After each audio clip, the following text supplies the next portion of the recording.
वक्रतुंड महाकाय सूर्यकोटि समप्रभ निर्विघ्नं कुरु मे देव सर्वकार्येषु सर्वदा। अज्ञानतिमिरान्धस्य ज्ञानाञ्जनशलाकया चक्षुरुन्मीलितं येन तस्मै श्रीगुरवे नमः।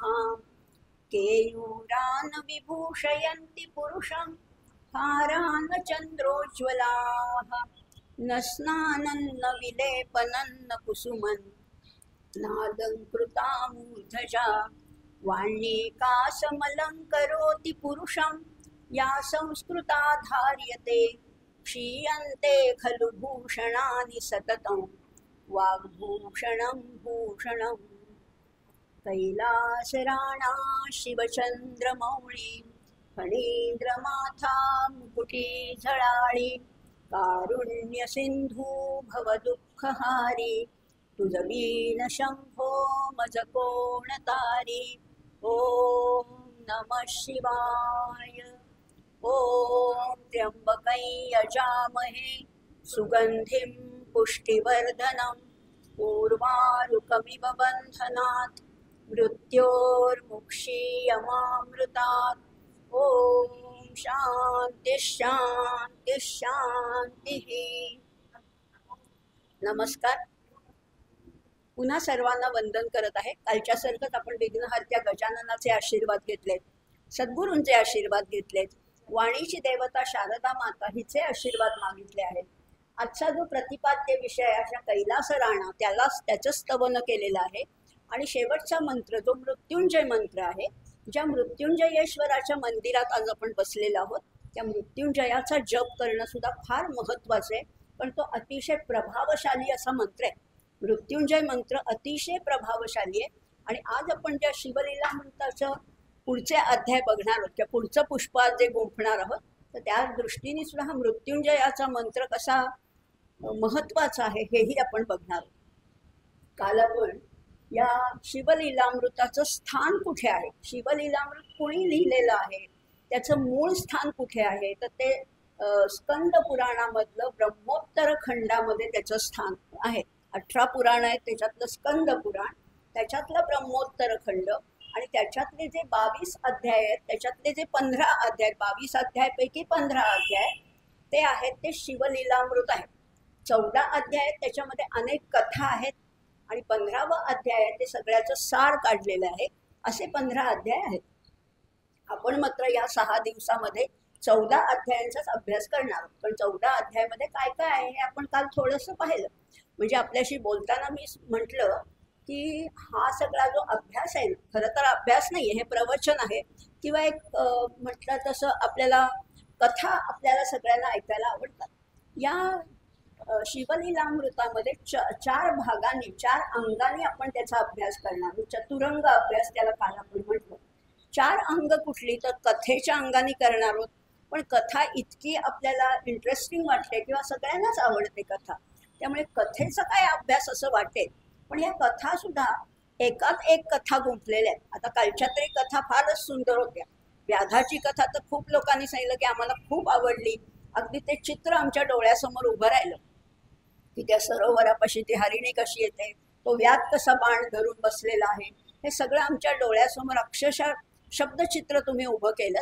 तशी व्याधाची कथा पाहिली, त्याच्या आधी दाशार्ह राजाची कथा पाहिली, तो आणि त्याची पत्नी आणि त्याला कसा चटका बसला, तिला आलिंगन दिल्यानंतर तो कशामुळे बसला, ते तिच्या पातिव्रत्यामुळे बसला आणि तिने ते व्रत स्वीकारलेलं होतं त्यामुळे ती शीतल झाली होती। पण हा राजा थोडा मागच्या जन्मी पापाचरणी होता आणि म्हणून त्याचं अंग तापलेलं होतं आणि त्याला चटका बसला, अशी आपण कथा पाहिली, व्याधाची कथा पाहिली। त्याचबरोबर मी बोलत असताना आपल्याशी म्हटलं होतं की एकूणच सगळ्या गोष्टीमध्ये शंकराची नावं पुष्कळ येणार आहेत, पण शिवलीलामृतच आहे ना। पण शंकराला आपल्याला किती नावं माहिती आहेत, फार तर 10, 12, 15 नावं आपल्याला माहिती आहेत। शंकर आहे, महादेव आहे, सदाशिव आहे। काल मी आशुतोष नावाबद्दल सुद्धा बोलले। आशु म्हणजे चटकन आणि तोष म्हणजे संतुष्ट होणारा, असा आशुतोष आहे। आणि भोळा सांब आहे ना हा, त्यामुळे भोळा सांब लगेचच प्रसन्न होतो। अशा ह्या शंकराची आज आपण मात्र वेगवेगळी नावं बघणार आहोत। आणि ती नावं कशी आहेत तर सरळ नाही आहे नावं, असा घास घेतलेला आहे. द्राविडी प्राणायामाने आहेत, पण त्या नावाची एक गंमत अशी आहे की त्या नावातून आपल्या बुद्धीला चालना मिळते. हे नाव आहे तरी काय नक्की? आपण काल पाहिलं, वृत्रारी, जनक, शत्रू, स्वामी असं त्याचे करताना ती सगळी साखळी उलगडताना आपल्या बुद्धीचा खरं तर कस लागत असतो. मी म्हटलं तसं की खरं विद्वानांचा वेळ कशात जातो आणि दुर्जनांचा वेळ कशात जातो. खरं तर माणसाच्या दिवसाला सगळ्यांच्याच 24 तास आहेत, हो की नाही? सगळ्यांच्याच दिवसाला 24 तास आहेत, पण काहींना वेळ पुरतच नाही आणि काहीही न करता त्यांचा वेळ असाच जातो आणि काहींना मात्र पुष्कळ कामं करून सुद्धा वेळ शिल्लक राहतो. कशामुळे हे होतं? तर काव्यशास्त्र विनोदेन कालो गच्छति धीमतान व्यसनेन च मूर्खाणां निद्रया कलहेनवा. काव्य, शास्त्र, विनोद याच्यामध्ये बुद्धिमंतांचा काळ अगदी चांगला जातो, पण मूर्खांचा वेळ कशात जातो? व्यसन आहे, निद्रा आहे, कल आहे, भांडाभांडीमध्ये वेळ जातो. असा वेळ आपल्याला घालवायचा नाहीये, कारण आपण सगळे सज्जन लोक आहोत. मृत्युंजयाच्या मंदिरात आपण शिवलीलामृत ऐकायला आलेले आहोत. त्यामुळे आपल्याला सुद्धा आपल्या वेळेचा हिशोब आपल्यालाच देता आला पाहिजे आणि प्रत्येक क्षण आणि क्षण, कण आणि कण आपल्याला सार्थकी लावायचे. क्षणशः कणशश्चैव विद्यामर्थं च साधयेत्. क्षणत्यागे कुतो विद्या, कणत्यागे कुतो धनम. त्यामुळे एकही क्षण वाया घालवायचा नाही. अगदी शिवलीलामृत ऐकताना सुद्धा कथा ऐकायचीच आहे, पण त्या कथेमध्ये काय सांगितलेलं आहे, काय तत्व आहे, शंकराची कुठली नावं आहेत, शास्त्रार्थ काय सांगितलंय. आता काल त्या 3 हरिणी आणि तो मृग ह्या सगळ्यांनी शास्त्रार्थ सांगितलं. तेवढं त्यांना ज्ञान होतं. म्हणजे आपल्याला जे काही आजार होतात त्याचं काहीतरी कुठेतरी बीज असणारे, ते बीज कुठे आहे तर ते मागे आहे, किंवा मागच्या जन्मात असेल की मागच्या जन्मी माझ्या हातनं ही चूक झाली, हे पाप झालं आणि म्हणून मला हे भोगावं लागतं. नाहीतर आपल्याला कळत नाही. आपल्याला हे दुखणं का आलं, ही व्याधी मला का झाली, त्याचं काहीतरी कुठेतरी उत्तर मागच्या जन्मात सापडतं. असा काल आपण शास्त्रार्थ सुद्धा पाहिला. आणि त्याचबरोबर 4थं अंग म्हणजे उत्कट भक्ती. शिवशंकराची उत्कट भक्ती केली तर केवढं मोठं फळ देतो. तुम्ही एवढंच एक बिल्वदल त्याला वाहिलं तरी तो भरभरून देणार आहे. अशी जर का त्याची अपार कृपा असेल तर आपल्याला ह्या 4 अंगांनी अभ्यास करायचा. कथेचं एक अंग आहे, वाङ्मयाचं दुसरं अंग आहे, म्हणजे मी आत्ता म्हटलं तशी शंकराची नावं कशी हे केली आहेत. 3रं अंग शास्त्रार्थाचं आहे आणि 4थं अंग उत्कट भक्तीचं आहे. अशा 4 अंगांनी इथले 2 तास आपल्याला अजिबात वाया घालवायचे नाहीत. काहीतरी आपल्याला मिळालं पाहिजे. मी कालच तुम्हाला खात्री दिली की 6व्या दिवसाच्या शेवटी तुमच्या पदरात काहीतरी निश्चितच पडणार आहे. काहीतरी आपल्याला त्या शंकराच्या उपदेशातनं आपल्याला काहीतरी त्याचं सार निश्चितच गवसणार आहे. असं आपण शिवलीलामृताचा अभ्यास करणार. शिवलीलामृताचा कुठेच मी आत्तापर्यंत तरी कुठेही त्याचं व्याख्यान ऐकलेलं नाहीये, किंवा त्याचे पोथी वाचतात. अनेक स्त्रिया शिवलीलामृत पूर्ण वाचतात, कुणी 11वा अध्याय, कुणी 14वा अध्याय असं वाचतात, पण त्याच्यावर व्याख्यान असं मी कधीच ऐकलं नाहीये. पण मला वाटलं काय हरकत आहे, याचं हे सगळं जे सौंदर्य आहे, हा जो शास्त्रार्थ आहे, हे आपल्याच मैत्रिणींसमोर किंवा आपल्या प्रियजनांसमोर उलगडायला काय हरकत आहे. आणि म्हणून मी हे धाडसानी हे शिवधनुष्य खरं तर पेलतीये. एक कार्यक्रम झालाय याच्या आधी वृंदावनमध्ये आणि हा दुसराच आहे. शिवलीलामृतावरचा हा दुसराच कार्यक्रम आहे.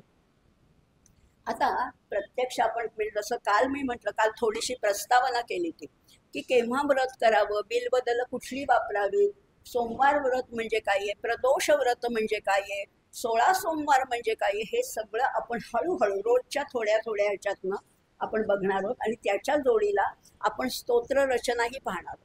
शंकराची कितीतरी स्तोत्र आहेत, कितीतरी स्तोत्र आहेत. त्या प्रत्येक एक अध्याय झाला की एक स्तोत्र, असं आपलं साधारण या 6 दिवसाचा आराखडा असेल. एक अध्याय झाला की एक छोटंसं स्तोत्र. जसं काल आपण 12 ज्योतिर्लिंगाचं एक स्तोत्र म्हटलं, त्याच्यानंतर एकम बिल्वम शिवार्पणम असं ते एक स्तोत्र म्हटलं. आज वेगळे काहीतरी स्तोत्र म्हणूया आणि त्याचा थोडासा अर्थही बघूया. म्हणजे ह्या निमित्ताने आपल्याला सर्वांगीण अभ्यास होणार आहे. स्तोत्रांचा अभ्यास, त्याचे उच्चार, त्याचा अर्थ आणि शिवाय शिवलीलामृताच्या कथा, शास्त्रार्थ, वाङ्मय आणि भक्ती असं सगळ्या अंगाने आपण अभ्यास करणार. फक्त आता तुम्ही मला फक्त काय द्यायचंय तर अवधान द्यायचे, लक्ष द्यायचे. लक्ष देऊन ऐकायचे, शक्यतो पूर्ण लक्ष इकडे द्यायचे. पण हळूहळू हा शिवच आपल्या मागे आहे, पाठीशी आहे, आणि खरोखर लिटरली पाठीशी माझ्या समोर आहे. पण तो आपल्याला एकाग्र मन करायला तोच आपल्याला कृपा करणार आहे. त्यामुळे त्याचे आशीर्वाद घेते, मृत्युंजयाला पुन्हा वंदन करते. आपल्या सगळ्यांमधल्या श्रोत्यांच्या हृदयस्थ अशा अंतरात्म्याला वंदन करते आणि आजच्या आपल्या 3ऱ्या अध्यायाला सुरुवात करणार. काल आपले 2 अध्याय झाले, आज 3रा अध्यायाला सुरुवात करूया. श्री शिवलीलामृत अध्याय 3. जय जय शिव मंगल धामा, निज जन हृदय आरामा, चराचर फलांकित द्रुमा, नामा अनामातीत तू. इंदिरावर भगिनी मनरंजना, षडास्य जनका शफरी ध्वज दहना, ब्रह्मानंदा भाल लोचना, भवभंजना त्रिपुरांतका. किती नावं आली आहेत बघा. पण शंकर असं आलंय का, सदाशिव आलंय का, महादेव आलंय का? नाही नाही नाही. काय आलंय मग? काय म्हटलंय बघा. आता कोडच घालते तुम्हाला. एक उखाण आहे, पूर्वी उखाणे जसे घालायचे ना, हा उखाण आहे. इंदिरा वर भगिनी मनरंजना म्हणजे कोण? इंदिरा म्हणजे कोण? तर इंदिरा म्हणजे लक्ष्मी. तिचा वर म्हणजे कोण? विष्णू. त्याची भगिनी म्हणजे कोण? त्याची भगिनी आहे पार्वती. आणि तिचा मनोरंजन म्हणजे शिव. इंदिरा वर भगिनी मनरंजना. शंकर नाही म्हटलेलं, असा घास घेतलेला आहे, पण त्याच्यात किती गंमत आहे. आपल्या बुद्धीला चालन, आणि खरंच आहे आपली बुद्धी नाहीतर गंजून जाईल. त्यामुळे सारखी त्याला चालना दिली पाहिजे. रोज आपण शब्दकोड्या म्हणा, सुडोकू म्हणा, काहीतरी रोज बुद्धीला खाद्य पुरवलं पाहिजे. असं कोणीच म्हणायचं नाही की आता झालं आमचं शाळा कॉलेज झालं, आता काय करायचं, आता संसार झाला, आता वय झालं, आता काही लक्षात. असं काहीही होत नाहीये. आपली बुद्धी शेवटपर्यंत तल्लख राहिली पाहिजे, ताजी तवानी राहिली पाहिजे. त्याच्यासाठी हे करायचे. आता पुढे आणखीन म्हटलं, शंकराची नावं आपण एक 5-6 नावं घेऊया आणि मग पुढे जाऊया. पुढे त्याला म्हटले षडास्य जनका. षडास्य, षडास्य म्हणजे कोणी? कार्तिकेय. षड आस्य, आस्य म्हणजे मुख. कार्तिकेयाला 6 मुख आहे, षडानन म्हणतात ना त्याला. अशा षडास्याचा जो जनक आहे म्हणजे पिता आहे तो. पुढे आणखीन एक संबोधन वापरले, शफरी ध्वज दहना. शफरी ध्वज दहना म्हणजे कोणे? शफरी म्हणजे कोणे? तर शफरी म्हणजे मासा. संस्कृत जाणणारे त्यांना माहितीये, शफरी फरफरायते असं एक सुभाषितात म्हटलेले की शफरी फरफर फरफर आवाज करते, असं त्याचं वर्णन आहे. शफरी म्हणजे मासा, ध्वज म्हणजे झेंडा, केतन. शफरी ध्वज. आता मीन केतन म्हणजे माशाचा ध्वज, माशाचं चित्र ज्याच्या ध्वजावर आहे तो आहे मदन. मदनाचं चिन्ह आहे शफरी ध्वज म्हणजे मीन केतन. माहितीये का आपल्याला? मदनाच्या झेंड्यावरती माशाचं चित्र आहे, कारण मासा हा चंचल असतो आणि त्याचा दहन करणारा असा तो शंकर. शफरी ध्वज दहना म्हणजे शंकराला वंदन केलेलं आहे. पुढे आणखीन काही विशेषण आहेत, पण ती तुमच्या परिचयाची. हे पयप फेन धवला. धवला आहे हा शंकर, पांढरा आहे, पण कसा आहे? त्या पाण्यावरच्या फेसासारखा किंवा दुधावरच्या फेसासारखा असा आहे तो. पंचमुकुट पंचानन. 5 मुख असतात. शंकराचं नाव आहे पंचानन आणि त्याला 5 मुकुट घातलेले आहेत. पंचमुकुट पंचानना असं त्याला म्हटलेलं आहे. शौनकादिका मुनिजना सूत सांगे नैमिषारण्यी. आता ही कथा कुठे चाललेली आहे? हे नैमिषारण्यात ही कथा सांगतायत. कोण सांगतायत? सूत मुनी सांगतायत. कुणाला सांगतायत? तर शौनक आणि इत्यादी ऋषींना सांगतायत ही कथा. आता सुरुवात करूया कथेला. कथा तर आपल्याला आवडणारच आहे. कथेला प्रारंभ करूया. इक्ष्वाकू वंश होता. इक्ष्वाकू वंश आपल्याला माहिती, प्रभू श्री रामचंद्रांचा इक्ष्वाकू वंश आहे. पण इक्ष्वाकूचा नेमका अर्थ काय? वंश आहे आम्हाला माहिती आहे, पण इक्ष्वाकूचा नेमका अर्थ काय आहे? तुम्हाला तर सगळ्यांनाच माहिती आहे की मला शब्द फोडायला फार आवडतो. तर इक्षु म्हणजे ऊस आणि वाक म्हणजे वाणी. ज्याची वाणी ऊसासारखी गोड आहे, मधुर आहे, असा तो इक्ष्वाकू वंश आहे खरं म्हटलं तर. अशा इक्ष्वाकू वंशामध्ये मित्रसह नावाचा एक राजा होता. राजाचं नाव होतं मित्रसह. कसा होता तो? वेदशास्त्र संपन्न, सतेज होता. जणू काही दुसरा बिडवजा पृथ्वीवरी.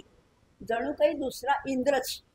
जसा स्वर्गातला इंद्र आहे तसा हा पृथ्वीवरचा इंद्रच असावा, असा हा मित्रसह राजा होता.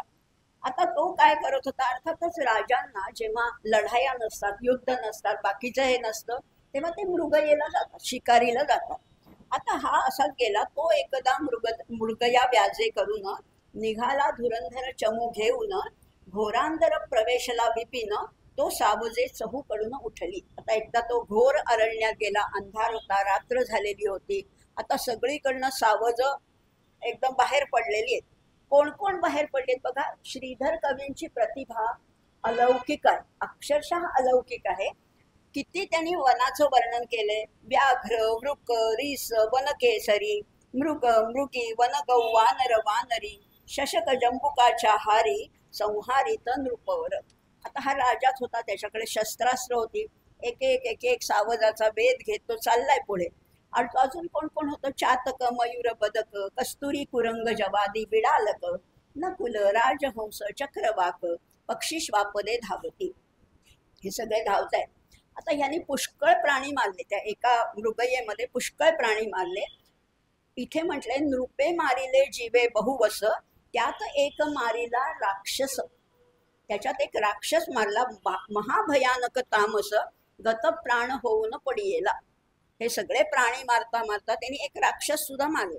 राक्षस तर मारलाच, पण राक्षसाचा एक भाऊ होता, तो लांबनं बघत होता याच्याकडे की अरे याने माझ्या भावाला मारलंय वाटतं.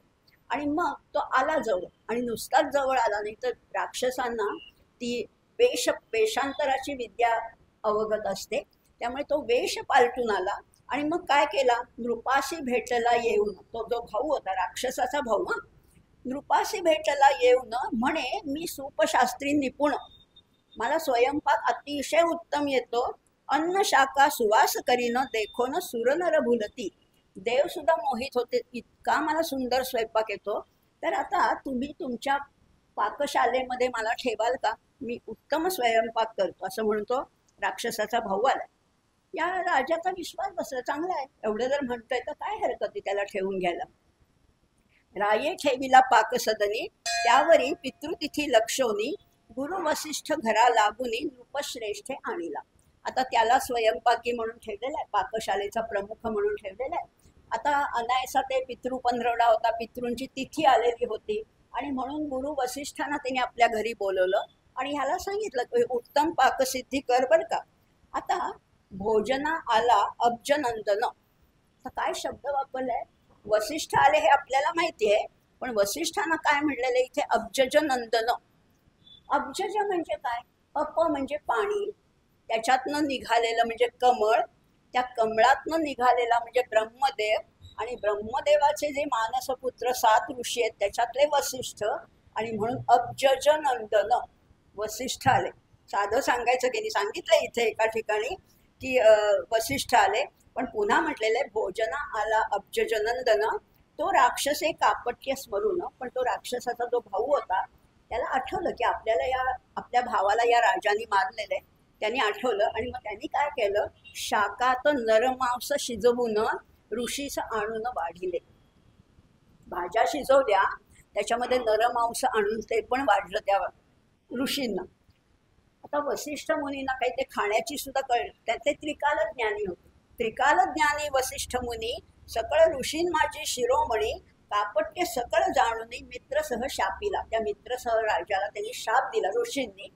त्या स्वयंपाक्याला नाही दिला, कारण कोण आहे मालक, कोण आहे स्वामी, कोण आहे, त्या राजाला त्यांनी शाप दिला. म्हणे तू बनी होई जाई राक्षस, जेथे आहार न मिळे निशेष. आता जा, तू राक्षस होशील, तू राजा आहेस ना, आता तू राक्षस होशील. मी ब्राह्मण, माझं नरमांस वाढिले कैसे पापिया, मला कसं काय तू नरमांस वाढलेस. राजा म्हणतो की अहो नाही, मला माहिती नाहीये हे. राव म्हणे मी नेणे सर्वथा, मला माहिती नाहीये. बोलावा सूपशास्त्री जाणता, मी तो सूपशास्त्र जाणकार आहे म्हणून त्याला ठेवलं इथे कामाला. तर तो पळाला क्षण न लागता, गुप्त रूपे वना आपुल्या. तो पळून गेला राक्षस, यांचा संवाद चाललाय तोपर्यंत. आता राजालाही राग आला, माझा काही अपराध नसताना, मी काही अन्याय केलेला नसताना मला तुम्ही उगीच शाप दिला की तू राक्षस होशील म्हणून. तेव्हा तो राजा पण रागवला, राव कोपला दारुण, म्हणे माझं शापीले काय कारण, मला कशासाठी शाप दिला. मीही तुझं शापीन म्हणून उदक करी घेतल. मी पण आता तुम्हाला शाप देईन. तुम्ही मला शाप दिलाय काय? माझा काही अपराध नसताना मला शाप दिला, असं म्हणून त्यांनी हातामध्ये पाणी घेतलं. पूर्वी संकल्प सोडा, पूर्वी काय आज सुद्धा काही कुठलीही क्रिया करायची असेल, कुठलंही मोठं काम करायचं असेल तर संकल्प सोडायचा, त्या पाण्यावर अभिमंत्रित करायचं, ते मंत्राने अभिमंत्रित पाणी करायचं, मग हे करायचं. आता राजा चिडलाय. राजा म्हणला तुम्ही मला शाप दिला, मी पण तुम्हाला शाप देतो, असं म्हणून हातात पाणी घेतलं पण शाप दिला नाही. मंत्र म्हटला पण अजून ते पाणी सोडलेलं नाहीये. तेवढ्यात त्याची पत्नी आली. तव राजाची पट्टराणी, तिचं नाव होतं मदयंती. मदयंती, दमयंती नाही, मदयंती नामे पुण्यखाणी, रूपे केवळ लावण्य हरिणी, चातुर्य उपमे जेवी शारदा. शारदेसारखी अतिशय हुशार होती, चतुर होती. आणि हा शाप देणार, तेवढ्यात ती आली आणि म्हणली नका, शाप देऊ नका, त्या गुरूंना शाप देणं योग्य नाहीये. बघा बायका कशा वेळेवर पतीला जाग करतायत, तसं तिने सांगितलं की नको नको, शाप नका देऊ. मदयंती म्हणे राया, दूरदृष्टी पाहे विचारून या, शिष्य गुरुसी शापावया, अधिकार नाही सर्वथा. शिष्याने गुरुला कधी शाप द्यायचा नसतो, असं तुम्ही करू नका. आता आता हातात तर पाणी घेतलंय, त्याच्यावर मंत्र घातलेले, संकल्प सुद्धा केलंय. आता हे पाणी टाकू कुठे? खाली टाकलं, संकल्पाचं अभिमंत्रित पाणी जर का खाली पडलं तर सगळी पृथ्वी नापीक होईल. राजा हा भूपती आहे ना, त्यामुळे मी जर पाणी खाली टाकलं तर सगळी पिकं जळून जातील, पृथ्वी सगळी नापीक होईल. आता हे टाकू कुठे, असं म्हणून तो विचार करतोय. खरंच आहे, आणि त्या अभिमंत्रित पाणी वाटेल तिथे टाकायचं नसतं.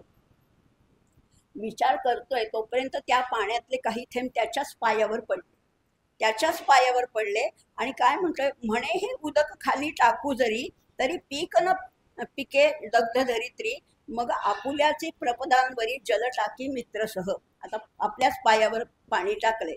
मग काय झालं, तो जानूपर्यंत चरण दग्ध झाले कृष्णवर्ण, गुडघ्यापर्यंत त्याचे दोन्ही पाय काळे कुट्ट झाले, कृष्णवर्ण. कुष्ठ भरला मग तेथून कल्माश पाद नाम तयार. कुष्ठ झाला त्याला, म्हणजे त्या एवढ्या पाण्यामध्ये प्रभाव आहे का. पाण्याचं मी नेहमीच सांगते, पाण्याला स्मरण असतं. पाणी पिताना शक्यतो बसून प्यावं, शुभ विचार मनात आणावे, एखादा श्लोक म्हणावा, एखादी शुभ इच्छा मनात आणून प्यावं पाणी. कधीही धुसफूस करत, अपशब्द वापरत असं कधीही पाणी प्यायचं आणि त्याला आपल्या शरीरावरच परिणाम होता. आता हे तर अभिमंत्रित पाणी त्याच्या पायावर पडलं आणि मग सगळे पाय तर काळे कुट्ट झाले आणि त्याच्यात रोग भरला, व्याधी भरल्यात. आणि मग त्याला नाव तेव्हापासून पडलं कल्माशपाद. कल्माश म्हणजे काळा आणि त्याचे पाय काळे आहेत, असा कल्माशपाद. वसिष्ठे जाणोनी वृत्तांत, रायासी उशाप देतो. वसिष्ठांना सुद्धा कळलं की ह्याची काही चूक नव्हती, म्हणून त्याला उशाप दिला. म्हणे 12 वर्षी होशी मुक्त, येशी स्वस्थाना आपल्या. 12 वर्ष तुला आता असंच राहावं लागेल, 12 वर्षांनी तुला पुन्हा पहिल्या ठिकाणी तू येशील. आता हे सगळं झाल्यानंतर तो गेला. आता राक्षसच झालाय, पाय तर काळे आहेत आणि त्याला राक्षस होशील असा शाप दिलाय ना. आता तो वनात गेलाय. वनात हिंडत असताना त्याला एक ब्राह्मण कुमार दिसला. आता त्याची वृत्ती पण बदलली बरं का, लगेच वृत्ती बदलली. त्याला एक ब्राह्मण कुमार दिसलाय, 12 वर्षाचा, अगदी कोवळा ब्राह्मण कुमार आहे. पण पूर्वी लग्न लवकर होत होती ना, त्यामुळे जीव भक्षिले आसमास, वनी हिंडता तो राक्षस, एक ब्राह्मण कुमार डोळस, 12 वर्षी देखीला. एक ब्राह्मण कुमार दिसलाय. त्याच्या बरोबर कोण होतं, सवे त्याची ललना चिमणी, तिचं नाव होतं चिमणी.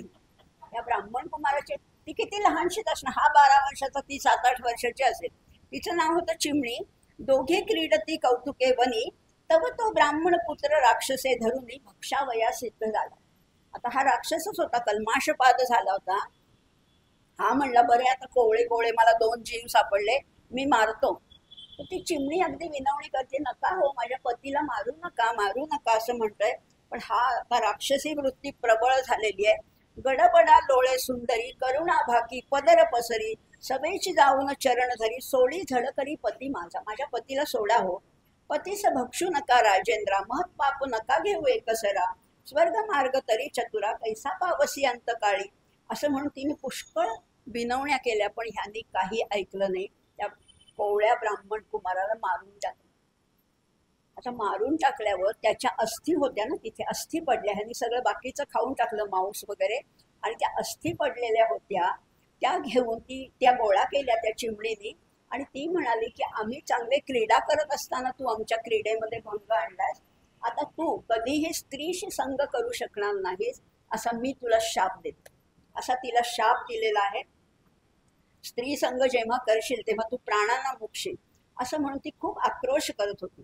आता राक्षसाला कळलं की आपल्या प्राणाशी खेळ आहे, त्यामुळे त्याच्यानंतर तो म्हणला मी कधीही स्त्रीशी बोलणार सुद्धा नाही, स्त्री संग करणं तर बाजूलाच, मी बोलणार सुद्धा नाही, असं म्हणून तो तळमळत तळमळत होता. पण त्याची पत्नी होतीच ती मदयंती, आणि मग त्याला वाटत होता पण आपला वंश तर चालला पाहिजे, आणि म्हणून मदयंतीला वसिष्ठांच्याच नियोगाने, पूर्वी नियोगाने पुत्र व्हायचा, नियोगाने तिला दिव्य पुत्र झाला, पण ह्याची कामवासना काही भागत नव्हती आणि म्हणून ह्याला काय करावं हेच कळेना. आणि मग कोणे एके स्त्रीचा संग सोहळा तुझं न घडोरे चांडाळा, ऐसा शाप वदोनी ते वेळा केल्या गोळा अस्थिपतीच्या. आणि आता त्याला इतका तो असा बेचैन झालाय, काहीच त्याला करायलाच नाही राहिलेलं, पण स्त्रीशी संभाषण सुद्धा नाही. आता पत्नीला आपल्या पुत्र झालेला आहे, तो पुढे वंश चालवेल. आता परम तळमळी राजेंद्र, जैसा सापळा कोंडीला व्याघ्र, वाघाला जसं पिंजऱ्यात बंद करावं असं हा राजा अगदी तळमळत होता की महाभुजंगाचे दंत समग्र पाडोनी गारुडी दीन करी. आता हे सगळं झालंय. आता हे परत तो हिंडत होता, आता दुसरा काही त्याला ठावच नव्हता किंवा ठिकाणच नव्हतं. मग आता तो हिंडत होता. न ऐसा हिंडता राव भागला, मिथुला नगरा समीप आला, वनश्री देखता आनंदला, परी ब्रह्महत्या पाठीसी उभी. त्याला आनंद होत होता, पण सारखं ते ब्रह्महत्येचं पातक लागलंय ना त्याला, ते सारखं मागे दिसत होतं. असं म्हणून इथे खूप वनवर्णन केलेलं आहे, फार छान केलेलं आहे, पण आपल्याला तेवढा वेळ नाही. असं सगळं चाललेलं असताना त्या ठिकाणी तैसा तापसिया माझी मुकुटमणी, शिष्य मांदी सभे घेऊनी, महाराज तपस्वी गौतम मुनी तये स्थानी पातला. त्या अरण्यामध्ये पूर्वी सगळा प्रवास होता तो पायी असायचा, त्यामुळे ऋषी मुनी सुद्धा अरण्यातनं जायचे. असेच हे गौतम मुनी आपल्या शिष्यांसह त्या अरण्यातनं चालले होते. ते राजाला विचारतात, काय तू कसं काय, तुझं असा काही काळे पाय कसे झाले, तुझं कुशल आहे का, तू बरा आहेस का, असं सगळं विचारलं त्याला. तेव्हा राजाला अतिशय वाईट वाटलं की माझ्या हातनं किती पापं घडलीत आणि त्याच्यात मी आणखीन भर घालतोय. राव म्हणे आपुले कृपे करून, समस्त आहे तर क्षेम कल्याण, परंतु आलासी वाटते दुरून, आनंद घन दिसतोस. तुम्ही कुठनं तरी दुरून आलेला दिसताय, पण तुमच्या चेहऱ्यावर आनंद मला दिसतोय. तुझ्या दर्शने मज वाटे सत्वर, ब्रह्महत्या दूर होईल समग्र, मग पूर्वकर्म आपुले दुस्तर, ऋषी प्रति निवेदिले. आता त्याला खरंच पश्चाताप झालाय. त्यांनी त्या गौतम ऋषींना सांगितलं की माझ्या हातनं अशी अशी सगळी पाप झालेली आहेत. गौतम ऋषी म्हणले की मी का आनंदी दिसतोय, तुला पाहिजे ना त्याचं मर्म जाणून घ्यायचंय का? मी कुठनं आलोय तुला माहितीये का? मी गोकर्ण महाबळेश्वराहून आलोय. मी गोकर्ण महाबळेश्वराहून आलोय. त्या गोकर्णीचे शिवदर्शन ब्रह्मादिका दुर्लभ जाण, तेथे इंदिरे सहित जनार्दन तपगहन आचरत. गोकर्ण महाबळेश्वरचं फार सुंदर वर्णन आहे. कसं आहे ते गोकर्ण, आणि ते आत्मलिंग आहे बरं का, आपण त्याची कथा बघणार आहोत पुढे. कोटी सूर्यांची प्रभा, मृडानी सहित शिव तिथे उभा, कैवल्य गर्भीचा पूर्ण गाभा, तेथीची शोभा न वर्णन. त्या गोकर्ण महाबळेश्वरला आजही काय ऋषी करती वेद घोष, अष्टनायिकांचे नृत्य विशेष, किन्नर गंधर्व गायक सुरस, तोषविती महेशा. असं सगळं चाललेलं असतं. वेदघोष आहे, गायन आहे, नृत्य आहे, हे सगळं त्या गोकर्ण महाबळेश्वरला सुरू आहे. आणि तिथे काय होतं आता बघा, या गोकर्णाचं वर्णन पुष्कळ केलेलं आहे. कर्पूर गौर भवानी सहित, घवघवीत तेजे विराजित. किती सुंदर शब्द वापरले. तेज कसे, घवघवीत तेजे विराजत, भू कैलास साक्षात माहेर संत साधकांचे. त्या गोकर्ण महाबळेश्वरला गेल्यावर संत साधकांना जणू काही माहेरी आले असं वाटतं. आपली पंढरीला सुद्धा आपले सगळे संत काय म्हणतात, माझे माहेर पंढरी. माहेरी जसा विसावा मिळतो, माहेरी जसा शांतपणा मिळतो, असं इथे या गोकर्ण महाबळेश्वराला मिळतं असं म्हटलेलं आहे. अमावस्या, संक्रांती, सोमवार, प्रदोष, पर्वकाळ, शिववासर, समुद्र स्नान करिता समग्र, फळ होय सकळ तीर्थाचे. गोकर्ण महाबळेश्वरच्या इथे जो समुद्र आहे त्याच्यात स्नान केलं तर काय काय मिळतं? सगळ्या तुमचे जे तीर्थ आहेत, तुमचे जे वार आहेत, तुमची जी व्रत आहेत, त्या सगळ्याचं जे फळ मिळेल त्याही पेक्षा अधिक फळ या गोकर्ण महाबळेश्वरच्या लागून जो समुद्र आहे तिथे स्नान केल्यावर मिळतं असं म्हटलेलं आहे. आता या गोकर्ण महाबळेश्वराचं सुंदर वर्णन आलेलं आहे आणि तिथे कुणी कुणी तपश्चर्या केली, कुणी कुणी अनुष्ठान केलेले. रावण, कुंभकर्ण, विभीषण याही पूर्वी केले अनुष्ठान, ते निर्वाण लिंग दशानने जाण, कैलासाहून आणले. हे खरं तर निर्वाण आत्मलिंग आहे, ते रावणाने पूर्वी कैलासाहून आणलं होतं. आणि रावणाची जी आई आहे ना ती त्याची पूजा करत होती. कशी पूजा करत होती, तिचं नाव काय होतं माहितीये का? रावणाची आई कैकसी. यावरी सूत बघता निपुण, रावण मातेसी कैकसी अभिधान, ती नित्य लिंग पूजना विण जाण, उदक प्राशन न करी. ती कधी त्या लिंग पूजन केल्याशिवाय उदक पाणी सुद्धा घेत नव्हती. मग ती रोज कशी पूजा करायची? पंचधान्याचे पिष्ट करून 5 धान्याचा एक गोळा केलाय. लिंग करी कामना धरून, व्हावे रावणाचे कल्याण, जय संपूर्ण प्राप्त व्हावा. ती त्या पंचधान्याचा एक लिंग तयार करायची, त्याची पूजा करायची आणि काय वर मागायचे की माझ्या रावणाचं कल्याण व्हावं. शेवटी आईचे होती. मुलगा कसाही असला तरी आईला वाटले की त्याचं कल्याण व्हावं आणि बरोबर आहे. शक्रे पण आता हे सगळं चांगलं चाललं होतं. शक्रे तिचे लिंग नेऊन समुद्री टाकिले द्वेषे करून. इंद्राने तिचं ते लिंग पंचधान्याचं ते पळवलं आणि समुद्रात नेऊन टाकलं. त्यालागी रात्रंदिनं रावण माता अन्न घेत. मग ती अन्नच घेईन अशी झाली. तर रावणालाही काळजी वाटायला लागली. रावण म्हणे माते लागून, मी मुख्य आत्मलिंग आणतो जाऊन, मी परत आणतो.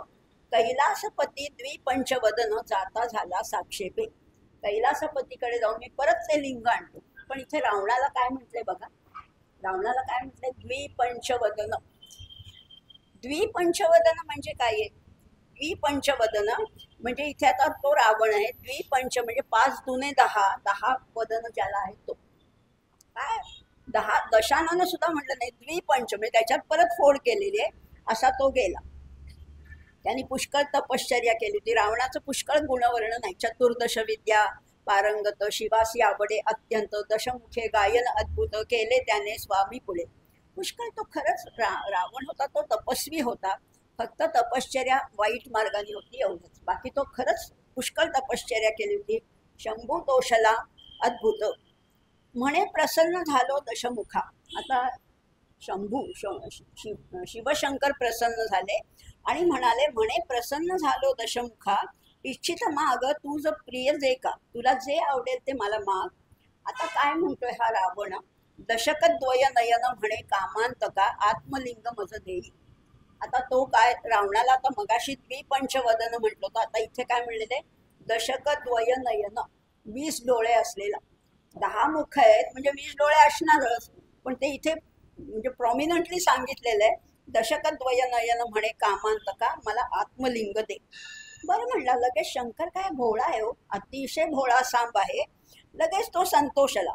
या त्रिभुवनात जे सुंदर, ऐसी ललना दे सुकुमार, ऐकून संतोषला कर्पूर गौर, भोळा उदार चक्रवर्ती. एक तर आत्मलिंग दे आणि मला सुंदर अशी पत्नी दे. शंकर म्हणलं बरं देतो. कशी देऊ पत्नी तुला? तुझी बायको आहे ना तशीच मला पाहिजे. पार्वती किती सुंदर आहे, अपर्णा कशी सुंदर आहे, तशीच मला पत्नी पाहिजे. तो म्हणतोय, जी अपर्णेची अपर प्रतिमा, ऐसी देई मज सर्वोत्तमा, सच्चिदानंद पूर्ण ब्रह्मा, नामा अनामातीत तू. ती अपर्णेसारखीच दे.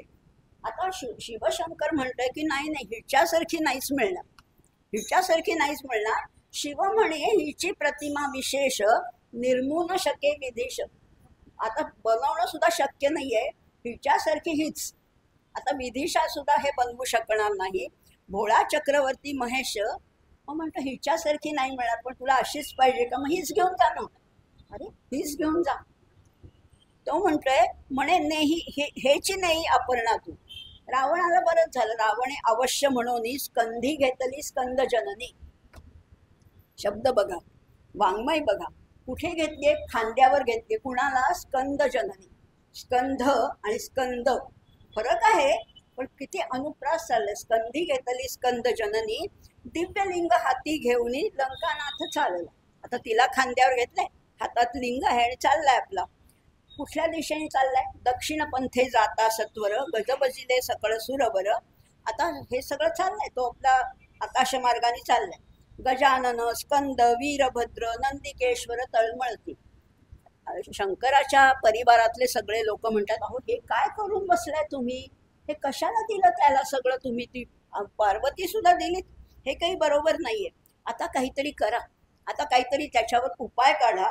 आणि म्हणून मग आता काय करतात ते म्हणे, तियेचा कैवारी वैकुंठनाथ. शंकर काय म्हणतायत, तिचा भाऊ आहे ना, तिचा भाऊ आहे वैकुंठनाथ, तो धावेला आता स्नेहभरित, इकडे भवानी स्तवन करीत पद्मज तात धाव घेईल. आणि पार्वती पण धावा करते, की कोणाचा धावा करते? पद्मज तात. शब्द बघा, मी सारखं शब्दावर भर देते. पद्मज कोण आहे? पद्मज, पद्म म्हणजे कमळ, ज म्हणजे कमळातनं निर्माण झालेला तो ब्रह्मदेव आहे. आणि त्याचा तात कोण आहे? विष्णू, शेषशाही विष्णू. आपल्याला डोळ्यासमोर चित्र आणा, शेषशाही विष्णू आहे, पहुडलेत अगदी त्या शेषावर, नाभीमधनं ते कमळ निघाले, कमळात ब्रह्मदेव आहे, त्या ब्रह्मदेवाचा तात हा विष्णू आहे. आता इथे म्हणलेलं आहे पद्मज तात धाव घे, तो विष्णू आला धावून पार्वतीच्या मदतीला. आणि काय म्हटलेलं आहे? वारिज नयना इंदिरावरा निगमागम वंद्या सुहास बक्रा हे नील पयोधर गात्रा धाव घेई सोळवी मज. आता सगळा तिने धावा वगैरे केलेला आहे.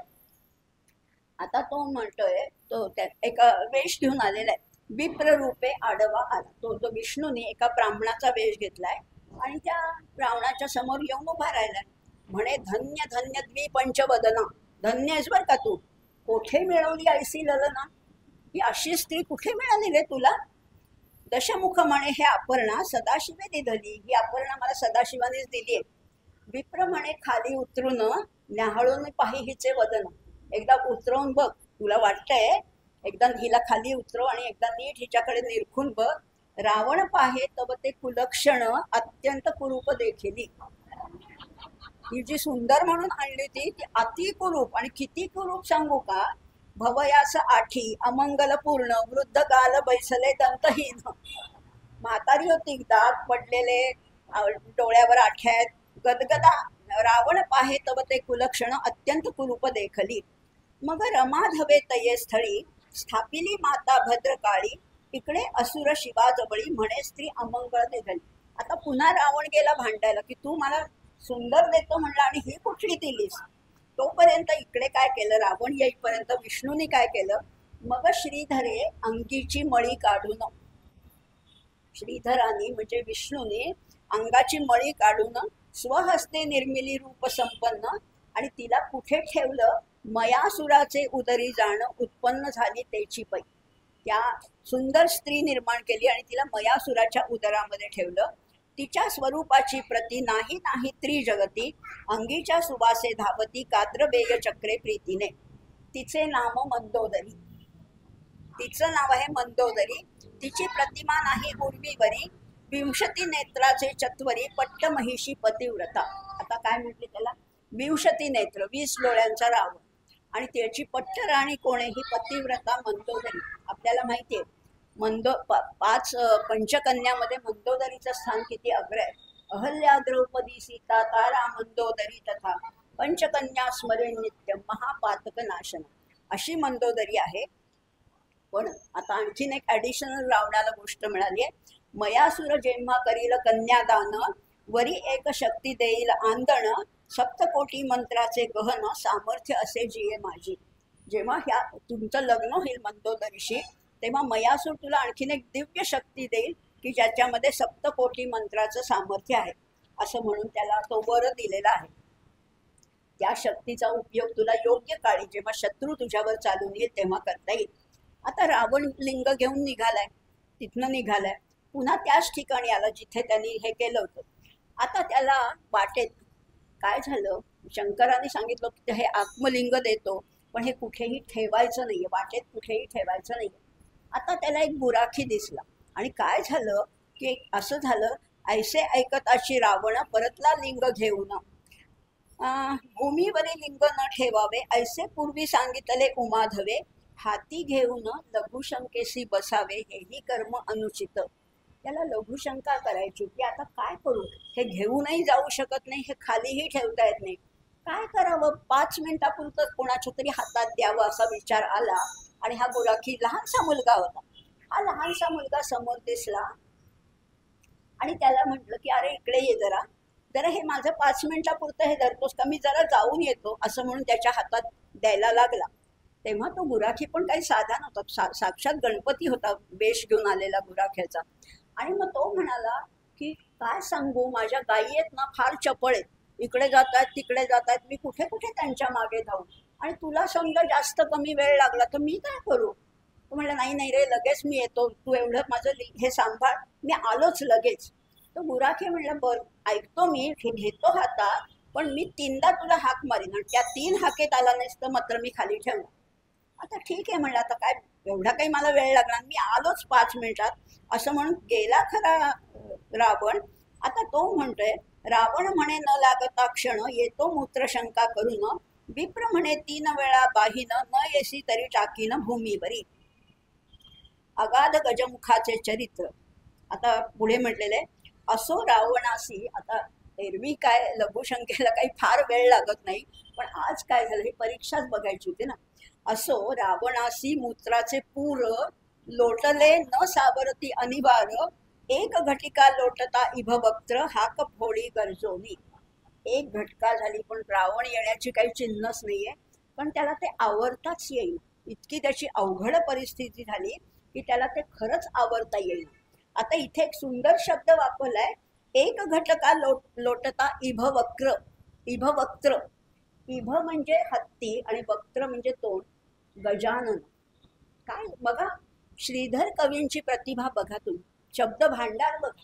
हे स्वतः वैष्णव असून किती शिवचरित्र किती आर्ततेने लिहिलेलं आहे, आत्मीयतेने लिहिलेलं आहे. आता त्या गणेशाने पुष्कळ वेळेला हाक मारली पण काही येण्याची चिन्हच नाही.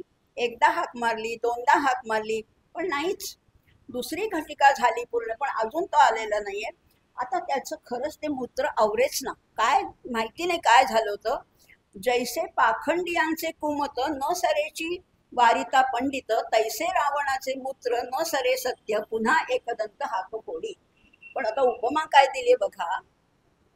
पाखंडी लोक असतात ना, पाखंडी दांभिक खोटारडे जे असतात, नुसता मुखवटा घेऊन मिरवणारे, त्यांचं कशानेही समाधान होत नाही. तुम्ही त्याला कितीही एक्सप्लेनेशन द्या. आता चाललेच आहे संसदेत, आपल्याला माहिती आहे, आता तो विषय नाहीये, पण ज्यांना सांगताच येत नाही, पटवताच येत नाही, त्यांना कसं सांगणार, त्यांना आवरणार तरी कसं. तसं ह्याची रावणाची अवस्था झाली आहे, ते मूत्र आवरताच येत नाहीये असं म्हटलेलं आहे. आणि मग म्हटलेलं आहे, ही उपमा दिली आहे किंवा आपल्याकडे संस्कृतमध्ये सुभाषित आहे की खरंच आहे, आणि ही खरीच गोष्ट आहे. एखाद्या अगदी मंद माणसाला, की आपल्या एखाद्या मित्र परिवारात एखादी व्यक्ती अशी असते की आपण एखादा जोक सांगितला आणि सगळे हसले, पण त्याला कळतच नाही, तो जोक डोक्यावरनच जातो. मग जोक ही काही पुन्हा पुन्हा समजावून सांगण्याची गोष्ट नाहीये.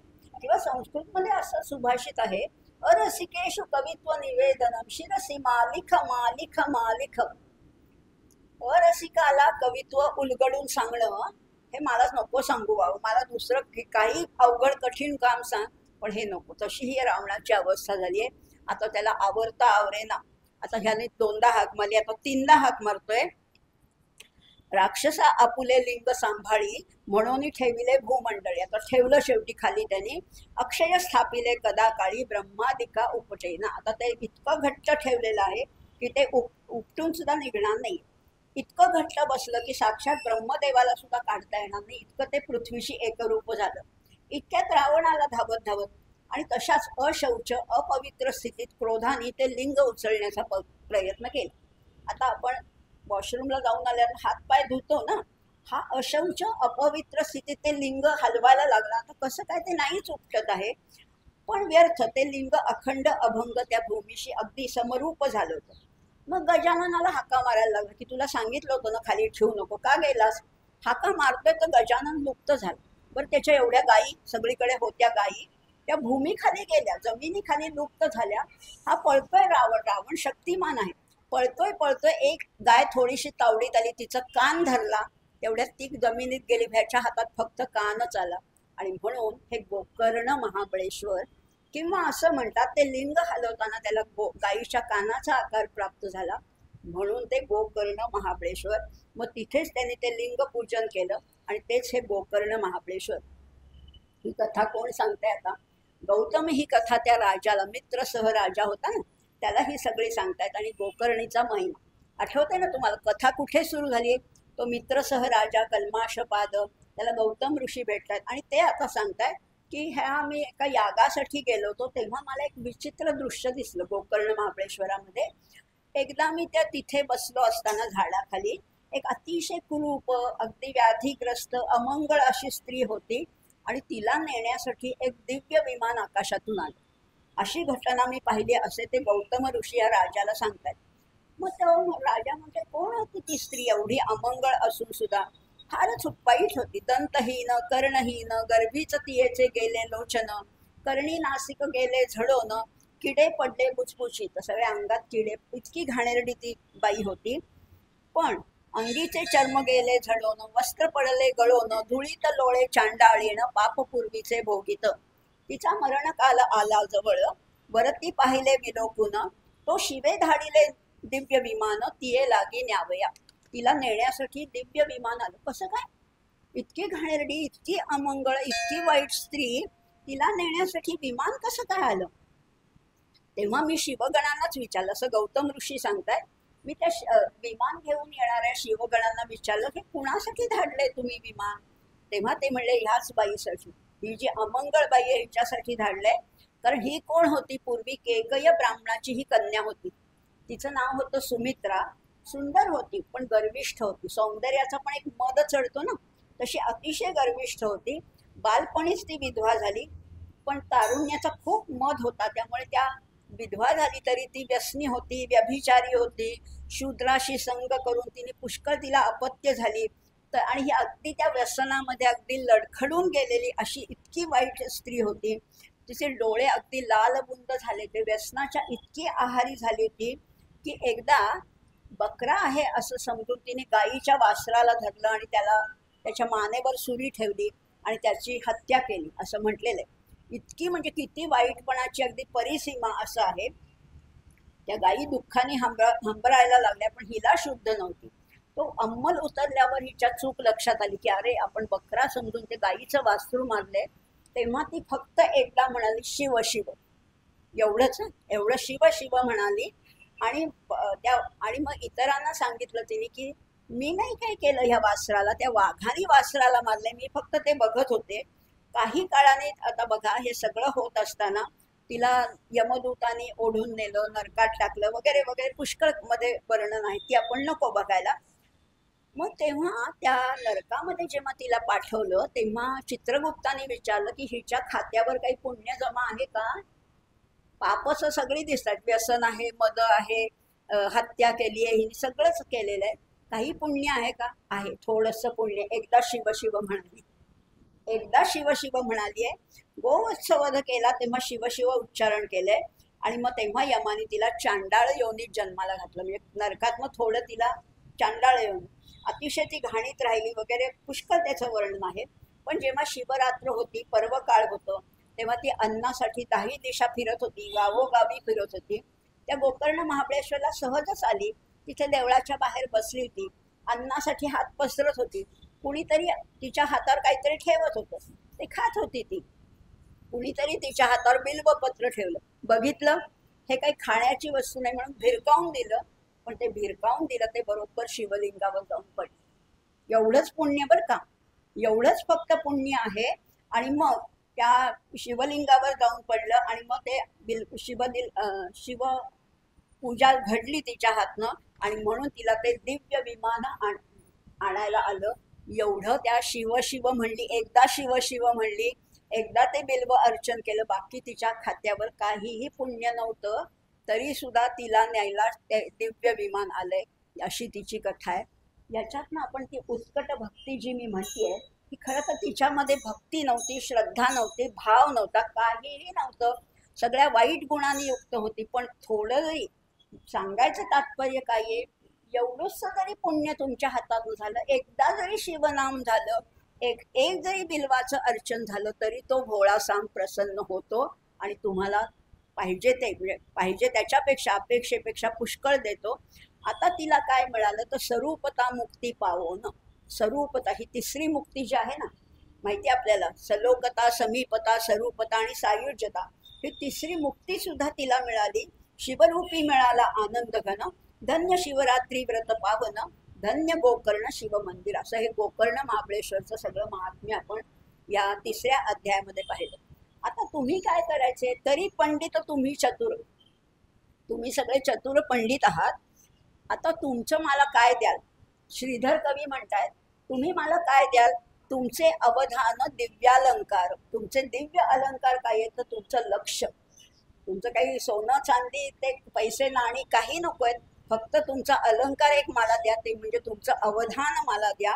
देवोनी गौरवा श्रीधर ब्रह्मानंदे करून या, तर मला ब्रह्मानंद होईल. असं श्रीधर कवींनी मागितलेलं आहे वरदान श्रोत्यांपाशी. असं म्हणून हा तिसरा अध्याय आपण इथे समाप्त करतोय. श्री शिवलीलामृत ग्रंथ प्रचंड, स्कंद पुराण ब्रह्मोत्तर खंड, परिसोत सज्जन अखंड, तृतीयाध्याय बोध. हा असं म्हणून हा अध्याय पूर्ण झालेला आहे. आता आपलं ठरल्याप्रमाणे एक अध्याय झालं की आपण एक छोटंसं स्तोत्र घेणार. एक वेगळं नवीन स्तोत्र आहे, तुम्ही कधीच ऐकलं नसेल असं स्तोत्र आहे, शंकराचं स्तोत्र आहे, पण त्याला थोडीशी साऊथ इंडियन चाल आहे, त्यामुळे तुम्हाला नक्कीच आवडेल. ते फक्त मी थोडं एक 2-3 कडवी म्हणते, त्याचा थोडासा अर्थ सांगते.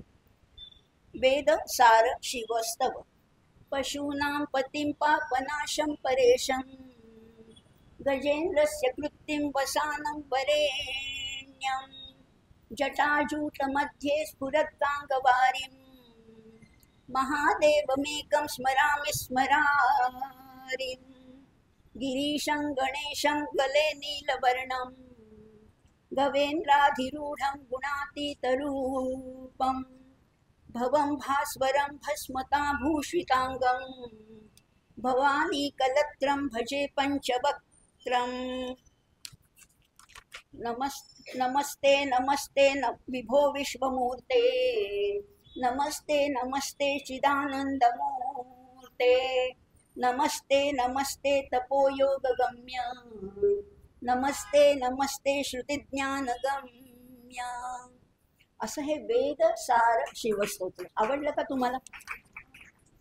ऐका ना, आता ह्यामध्ये फार सुंदर अर्थ तर ह्यानं सुंदर. आपण एकदा वेगळा स्तोत्रांचा एक वर्ग घेऊया किंवा स्तोत्रांवर एक प्रवचन करूया. इतकं सुंदर सांगितलं. हा कसा आहे? हा पशुपती आहे, पशुनाम पती. कसा आहे? पापनाशम, परेशम. परेशम म्हणजे अतिशय श्रेष्ठ असा ईश्वरी. काय धारण केलंय त्यांनी? गजचर्म धारण केलेले. गजेंद्रस्य कृत्तिम वसानम वरेण्यम, अशा गजचर्म धारण केलेला असा तो आहे. त्याच्या जटेमध्ये कोण आहे? जटाजूट मध्ये स्फुरत गांगवारी. इतकं सुंदर सांगितलंय. जटेमध्ये कोण राहतंय? त्याच्या गांगवारी, गंगेचं पाणी आहे. आणि पुढे म्हटलेलं आहे महादेवमेकम स्मरामि स्मरारिम, त्या महादेवाचं मी स्मरण करतो असं म्हटलेलं आहे. महादेवमेकम. आता लक्षात द्या माझ्याकडे, स्मरामि स्मरारिम शब्द 2 वेगळे आहेत बरं का. एक आहे स्मरामी म्हणजे मी स्मरण करतो, कुणाचं? स्मरारिम. स्मरामी ऐकू आला असेल तुम्हाला. एक स्मरामी आहे आणि एक स्मरारिम आहे. म्हणजे कोण आहे? स्मर म्हणजे मदन. मदन आपल्याला कल्पना असेल कदाचित, मदन अस्तित्वातच नाही. तुम्ही मला काय सांगताय? मदन एवढं त्या कामदेवाचं एवढे लोक, पण मदनाला एक आणखीन एक नाव आहे, ते म्हणजे अनंग. त्याला शरीर नाहीये. मदनाला शरीर नाहीये, अंग नाहीये. कामध्ये फक्त तो कल्पनेत आहे. आणि जेव्हा तारुण्याचा भर येतो तेव्हाच तो मदन प्रकट होत असतो असं म्हटलेलं आहे. आता तो मदन कसा आहे? तो स्मर आहे, तो आठवणीत आहे फक्त स्मरा. आणि म्हणून स्मराचा जो अरी आहे, स्मराचं म्हणजे मदनाचं ज्याने दहन केलंय त्या महादेवाला अहम स्मरामी. काय सुंदर भाषा ही, आचार्यांची भाषा आहे अर्थातच ही. आता पुढे म्हणले तो कसा आहे? गिरीशम आहे. गिरीशम म्हणजे हिमालयामध्ये राहतोय. गणेशम गले नीलवर्ण. गणेश म्हणजे गणपती नाही, गणांचा स्वामी, गणाधिपती आहे. गले नीलवर्णम गवेंद्राधिरूढम गुणातीत रूपम, भवम भास्वरम भस्मनाभूषितांगम. सगळ्या अंगाला ज्यांनी भस्म फासलेलं आहे असा भवानी ज्याचं कलत्र आहे, कलत्र म्हणजे पत्नी, भवानी हे ज्याचं कलत्र आहे, अशा पंचवक्त्राला मी वंदन करतो. एक एक एक नुसतं शब्द बघा तुम्ही, शब्दाचं लालित्य, सौंदर्य आणि रचना आणि अनुप्रास. स्मरामी स्मरारीम काय सुंदर आहे. पुढे तर म्हटलेले नमस्ते नमस्ते विभो विश्वमूर्ते. दोनदा नमस्ते म्हटले.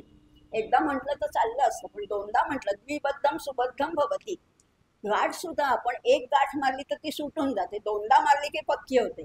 नमस्ते नमस्ते विभो विश्वमूर्ते, नमस्ते नमस्ते चिदानंद मूर्ते. तो चिदानंद आहे. नमस्ते नमस्ते तपोयोग गम्य, नमस्ते नमस्ते श्रुती ज्ञानगम्य. किती वर्णन केलेलं शंकराच्या, किती छटा तुम्हाला एका स्तोत्रात. अशी अनेक स्तोत्र आहेत. म्हणजे जर का नुसत्या शिवशंकरांचा अभ्यास करायचा झाला तर एखादा जन्म सुद्धा पुरणार नाही, इतकं त्याचं वर्णन केलेलं आहे. असं आपण बघतोय. आता आपला हा कितवा अध्याय झाला? तिसरा अध्याय झाला. आता चौथ्या अध्यायाला सुरुवात करू. मध्ये मध्ये आपण अशी स्तोत्र घेणार आहोत छोटी. ही खरं तर 8 कडव्याचे, पण मी आता 3च म्हणते आपल्या समोर. चौथ्या अध्यायाला सुरुवात करू. अध्याय चौथा. श्री गणेशाय नमः. धरा धरेंद्र नंदिनी मानस सरोवर, मराळ उदार कर्पूर गौर, अगम्य गुण अपार तुझे वर्णिती सर्वदा. आता हे याच्यामध्ये सुद्धा अधिक वंदन केलेले शांती मंत्र आहे, मंगलाचरण आहे. पण आपण आता कथेला लगेच सुरुवात करू, कारण आपल्याकडे वेळ कमी आहे. कथेला सुरुवात करताना किरात देशीचा राजा विमर्शन. सगळ्या ज्या कथा आहेत त्या साधारण राजाच्याच आहेत. पूर्वीच्या सगळे राजे. किरात देशीचा राजा, त्याचं नाव होतं विमर्शन. आता बघा, मागच्या कथेतल्या राजाचं नाव आठवतंय का तुम्हाला? मित्रसह होतं आणि मदयंती. आता इथे हा राजा विमर्शन आहे.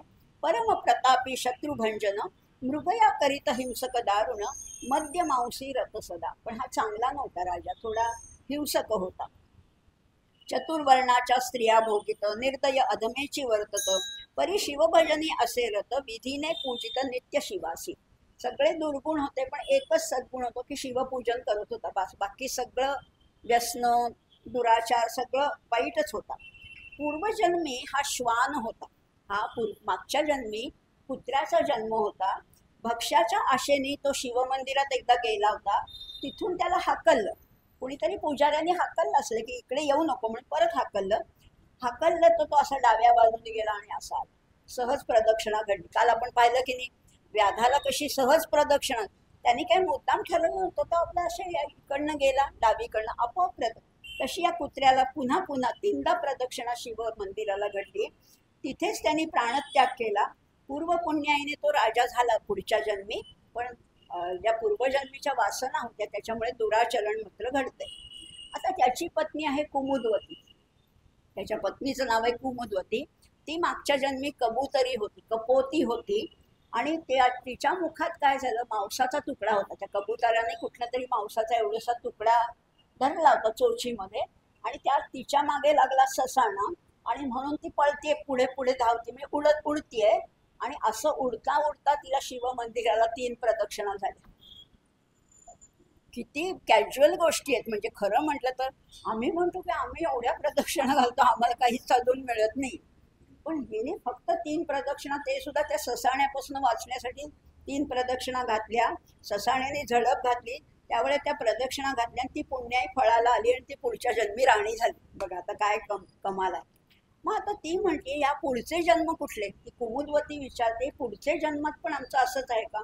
तर पुढचे 7 जन्म तुम्ही पती पत्नीच असणार आहे असं सांगतात तिला. ते ऋषी सांगतात. सिंधू नृप असेल तेव्हा तू त्याची पत्नी जया राजकन्या असशील. गांधार राजा जेव्हा तो असेल तेव्हा तू कलिंग कन्या होशील. जेव्हा तो अवंती राजा असेल तेव्हा तू दाशार कन्या होशील. जेव्हा तो अनर्थपती असेल तेव्हा तू ययाती कन्या होशील. जेव्हा तो पांड्य राजा असेल तेव्हा तू पद्मराज कन्या वसुमती होशील. असं तिला सांगितलं. पुढचे 7 जन्म तुमची जोडी अटळ आहे असं म्हटलेलं आहे. राहू द्या, आता हे बाजूला ठेवूया. आता प्रत्यक्ष कथेला आरंभ करूया. आता ही कथा कुठे घडते? उज्जैनी नगरामध्ये. उज्जैन्याम महाकाल, पहिल्या दिवशी आपण पाहिलं, कालच पाहिलं होतं. उज्जैन्यामध्ये ही कथा घडतीये. कोण आहे इथला राजा? चंद्रसेन राजा आहे. चांगला राजा, न्याय नीती पालन करतोय, सगळं व्यवस्थित चाललेलं आहे. त्याचा एक मित्र आहे. त्याचा मित्र चतुर आणि पवित्र, देशिक सर्वत्र दयासागर, शिष्य भाविक आणि उदार, पूर्व सुकृते प्राप्त होईल. आता एक अतिशय चांगला, त्याचा जीवाला जीव देणारा मित्र आहे. आणि त्या मित्रांनी अतिशय चांगल्या भावनेने त्याला एक दिव्य मणी त्याला मिळाला, तो राजाला दिला की तुला उपयोगी पडेल. आणि खरंच तो मणी फार चमत्कारी होता, म्हणजे अतिशय उत्तम असा मणी होता. अष्टधातूंचा होता स्पर्श, होय चमी कर बावन कस, सर्प व्याघ्र तस्कर वास, राष्ट्रात नसे त्या करता, असा तो मणी त्याला मिळालेला. त्या मण्याचे होता दर्शन, सर्व रोग जाती भस्मे होऊन, दुर्भिक्ष शोक अवर्षण, दारिद्र्य नाही नगरात. इतक्या त्या मण्याचा प्रभाव होता. पण काय झालं, हा मण्याचा प्रभाव अतिशय उत्तम होता, पण नेहमी काय होतं, आपल्याकडे एखादी अतिशय चांगली गोष्ट, दुर्मिळ गोष्ट आपल्याकडे असली की त्याचा धोकाच जास्त असतो. कुठलीही गोष्ट अति झाली की ते धोकादायक, वाईट, त्याचं विषच होतं. अतिरूप, अतिधन, अतिविद्या, अतिप्रीतीपूर्ण, अतिभोग, अतिभूषण, विघ्नासी कारण तेची होय, अति सर्वत्र वर्जयेत. आपल्याला माहिती आहे सगळीकडे. खऱ्याच या गोष्टी आहेत. मलये भिल्ल पुरंद्री चंदन तरु काष्ठ मिंधनम कुरुते. त्यामुळे अति कुठे अति झालं की त्या चंदनाच्या काष्ठाची सुद्धा किंमत राहत नाही. रोजचा स्वयंपाक करायला चंदन जाळते असं म्हटलेलं आहे. त्यामुळे अति वाईट आहे. आता ह्याला सगळं चांगलं आहे. हा राजा चांगला आहे, त्याचा मित्र जीवाला जीव देणार आहे, प्रजा चांगली, आता सगळीकडे रोग नाही, व्याधी नाही, दुष्काळ नाही, सगळं उत्तम चाललेलं आहे. आता त्या मण्याला मिळवण्यासाठीच अनेक राजांनी त्याच्यावर आक्रमण केली. पुष्कळ राजांनी आक्रमण केली. यांनी केलं कारण हा मणी आम्हाला पाहिजे असं सगळ्यांचं म्हणणं होतं. पण हा चंद्रसेन राजा अतिशय भाविक होता, धार्मिक होता. त्यामुळे तो सेनापती प्रधान त्यांना म्हणाला की तुम्ही युद्ध करा, मी फक्त त्या महाकाळेश्वराचं पूजन करतो. आणि खरोखर हा राजा पूजन करत होता महाकाळेश्वराचं. बाहेर मोठ्या लढाया सगळ्या चालल्या होत्या, याचं मात्र विधियुक्त सगळे पूजन चाललं होतं. आता नगरजनांना सुद्धा या राजाविषयी आदर होता. त्यामुळे काही लोक त्या युद्धामध्ये अडकलेले होते, पण काही लोक मंदिरात येऊन बघत होते की राजा कशी पूजा करतोय. नगरजन त्याची पूजा पाहण्यासाठी येत होते. त्याच्यामध्ये एक स्त्री आली की जिला पती नव्हता, पण एक लहानसा मुलगा तिच्या बरोबर होता, 6 वर्षाचा मुलगा, अगदी लहान मुलगा होता. त्याने नीट बघितलं राजा कशी पूजा करतोय, कसं गंध लावतोय, कशी फुलं वाहतोय, कशी बिल्वदल वाहतोय, कशी प्रार्थना म्हणतोय, शिव शिव हर हर कसं म्हणतोय. हे सगळं 6 वर्षाचा मुलगा पाहत होता, निरखून पाहत होता, लक्ष देऊन. आता त्याच्याकडे तर काहीच नाही, साधा मुलगा आहे, त्याच्याकडे कुठलं आले, राजाकडे हिरे रत्न माणकं सगळं भरपूर, मोती बिती सगळं होतं. आता घरी आल्यावर ह्यांनी काय केलं, मातीची एक वेदिका तयार केली, एक चौथरा तयार केला, शिवलिंग स्थापन केलं आणि त्याचं पूजन सुरू केलं. राजांनी जशी जशी पूजा केली ते आठवून हा आपला मुलगा पूजा करत होता. पण ह्याच्याकडे काहीच नाही, ना फुलं आहेत, ना सुगंधी द्रव्य आहेत, ना काही आहेत. पण कुठलं तरी ओलं गवत आणलं, ती फुलं म्हणून वाहिली, परिमळ द्रव्य काही नव्हतं, धूप दीप नव्हतं, पण त्यांनी मातीच उधळून त्याच धूप व्हायला असं केलं. पण पूजा मात्र प्रेमाने केली. परिमळ द्रव्य नसली तरी शिवप्रतिमेवर तो माती उधळत होता, मानस पूजा करत होता. आता आईला काही हे पसंत नव्हतं बरं का, नेहमी अशा विरुद्ध जोड्या असतात बहुतेक. हा मुलगा इतका भाविक आहे, आईला काही पसंत. आई आपल्या आतमध्ये स्वयंपाक करत होती, एकदा हाक मारली की चल अरे भोजनाची वेळ झाली, एकदा झालं, दोनदा झालं, हा मुलगा काही येईना. शेवटी आई बाहेर आली आणि त्याला फराफरा धरत ओढत आणलं की चल आता जेवायला बस असं म्हणून आणलं. तर ती सगळी पूजा मोडली ना. एवढं सगळं त्यांनी बिचाऱ्यांनी, काही साधक असे ना, ते कष्टाने त्यांनी मांडली ती पूजा, ती सगळी विस्कटली ना.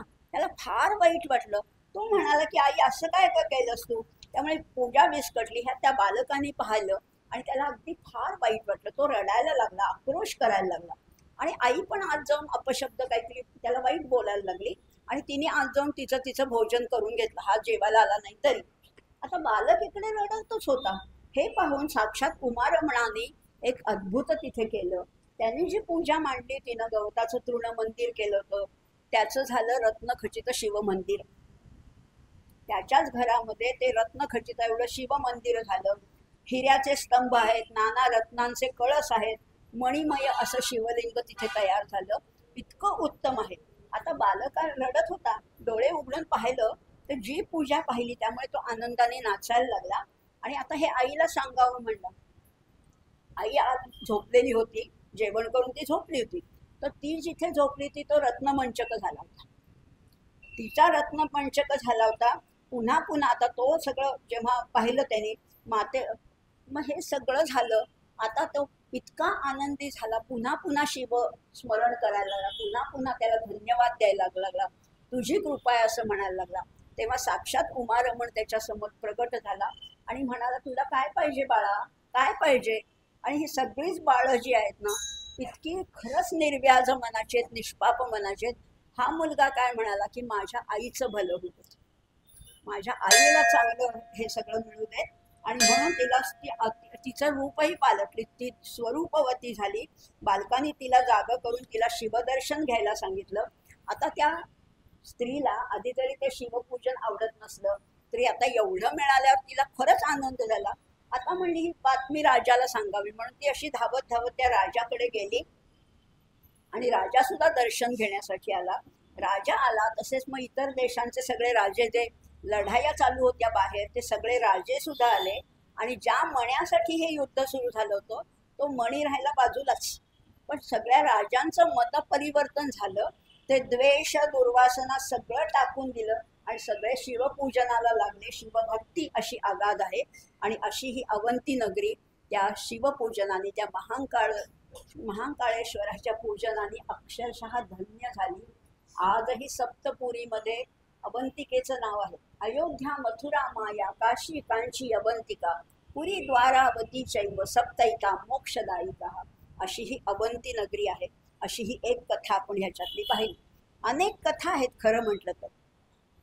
मग आता जेव्हा शिव प्रसन्न होतो तेव्हा काय काय घडतं, अनेक म्हणजे मुका होईल पंडित, पांगुळ पवना पुढे धावत, जन्मांध रत्ने पारखित, मूढ अत्यंत होय भक्त. मुक्याचा बोलका होतो, पांगळा असतो तो वाऱ्याच्या पेक्षाही पुढे धावतो. असं सगळं शिवाच्या प्रसादाने होतं, असं पुष्कळ त्याचं वर्णन केलेलं आहे. पुढे आता म्हटलेलं आहे, यात्रा दाटली बहुत. आता तिथे अनेक देशोदेशून गावोगावाहून यात्रा यायच्या. यात्रा दाटली बहुत, सर्व राजे आश्चर्य करीत. आता इथे कथेला कलाटणी आहे बरं का, जसं सिनेमामध्ये आपण म्हणतो ना ट्विस्ट ज्याला म्हणतो, तसं ट्विस्ट आहे, इथे कलाटणी मिळालेली आहे. आता हे सगळं महाकाळेश्वरला अनेक यात्रा येत होत्या, गावोगावाहून पुष्कळ लोक येत होते, सगळे राजे आश्चर्य करीत. तो तेथे प्रगटला हनुमंत. आता तुम्ही म्हणाल ह्या कथेमध्ये हनुमंत कुठनं आला, पण हनुमंत आलाय वायुसुत अंजनी प्रिय. जो हनुमंताला काय म्हटलेलं आहे, जो राघव चरणा रविंद भ्रमर, राघवाच्या चरणरूपी अरविंदावरचा तो भ्रमर आहे. वृत्रारी शत्रू जनक नगर, वृत्रारी, वृत्र म्हणजे वृत्रासूर, त्याचा अरी म्हणजे इंद्र, त्याचा शत्रू म्हणजे इंद्रजित, त्याचा जनक म्हणजे रावण, नगर ज्यांनी दहन केले तो हनुमंत. काय भाषा आहे ना, काय ही पूर्वीच्या लोकांची ही पद्धतच आहे. पण केवढं वैभव हे जुळवायला सुद्धा. आपल्याला एक नाव जुळवायला सांगितलं तर आपल्याला नाही आहे. समजा आता लक्ष्मीला नमस्कार करायचे बरं, पूर्वीचे, आता ह्याच्यात नाहीये पण मी वेगळं सांगते जरा ह्याच्या पलीकडचं. असं एक मध्ये वाचनात आलं माझ्या, हराच्या हाराच्या शत्रूच्या स्वामीची पत्नी. काही नाही कळलं. हराच्या हाराच्या शत्रूच्या स्वामीची पत्नी म्हणजे कोण? आता बघा, हर म्हणजे कोण? शंकर. त्याच्या गळ्यातला हार म्हणजे कोण? भुजंग, सर्प आहे. हराचा हार, त्याचा शत्रू कोण आहे? गरुड आहे. सर्पाचा शत्रू आहे तो गरुड आहे. त्याचा स्वामी कोण आहे? तो विष्णू आहे. आणि त्याची पत्नी कोण आहे? ती लक्ष्मी. तिला माझा नमस्कार असतो. आता काय करायचं? हराच्या हाराच्या शत्रूच्या स्वामीची पत्नी. काय कमाल आहे ना. पण ह्याच्यात गंमत आहे की नाही, एक खरंच खाद्य मिळतं आणि आपली बुद्धी तल्लख राहण्यासाठी हे नक्की आपण हे वारंवार हे सुद्धा मला आता आठवावं लागलं, कारण थोडं त्याच्यामध्ये हे ट्विस्ट आहे. आता ह्या सगळ्या यात्रा आल्या, तिथे हनुमंत आहे. या हनुमंतांनी काय केलंय, ऐसा प्रगटता मारुती समस्त क्षोणीपाळ चरणी लागती, राघव प्रियकर बाळाप्रती हृदयी धरुनी उपदेशी. काय सुंदर सांगितलंय. या मारुतीचं वर्णन करताना असं म्हणलेलं आहे, द्रोणाचळोत्पाटन. द्रोणाचळ ज्यांनी उत्पाटीला, उर्मिला जीवन प्राणरक्षण, लक्ष्मणाचं प्राणरक्षण केले. ध्वजस्तंभी बैसोन, तो ध्वजावर आहे अर्जुना. कुणाच्या? अर्जुनाच्या. पण इथे काय म्हणले, अर्जुन नाहीच म्हटला. आता ओळखा तुम्ही, मी आता आधी उत्तर सांगितलंय, पुढं नंतर सांगते. ध्वजस्तंभी बैसोन कोणाच्या, पाळी तृतीय नंदन पृथेचा. तृतीय तिसरा मुलगा पृथेचा म्हणजे कुंतीचा तिसरा मुलगा म्हणजे अर्जुन, त्याच्या रथावर हा बसलाय. आहे की नाही. एक हा अभ्यास म्हणजे शिवलीला म्हणजे तुम्ही अगदी बाजूलाच ठेवा, ह्या शब्दांचा अभ्यास करणं किती आनंददायक आहे बघा, किती आनंददायक आहे. नुसते शब्द बघा. ऐसे प्रगटता मारुती समस्त क्षोणीपाळ चरणी लागती, राघव प्रिय कर बाळा प्रति हृदय धरुणी उपदेशी. सगळे राजे तिथे जमलेले आहेत. आता शिवपंचाक्षरी मंत्र उपदेशित साक्षात रुद्र, न्यास मातृका ध्यान प्रकार प्रदोष सोमवार व्रत सांगे. आता साक्षात रुद्र अशा मारुतीने या सगळ्यांना शिवपंचाक्षर स्तोत्राचा मंत्राचा दीक्षा दिलेली आहे, अनुष्ठान सांगितलेले आहे. त्याचं न्यास कसं आहे, मातृका कसं आहे, ध्यान कसं आहे. अशा पराक्रमी शूर म्हणजे त्या चंद्रसेन राजाच्या मस्तकावर त्यांनी हात ठेवला.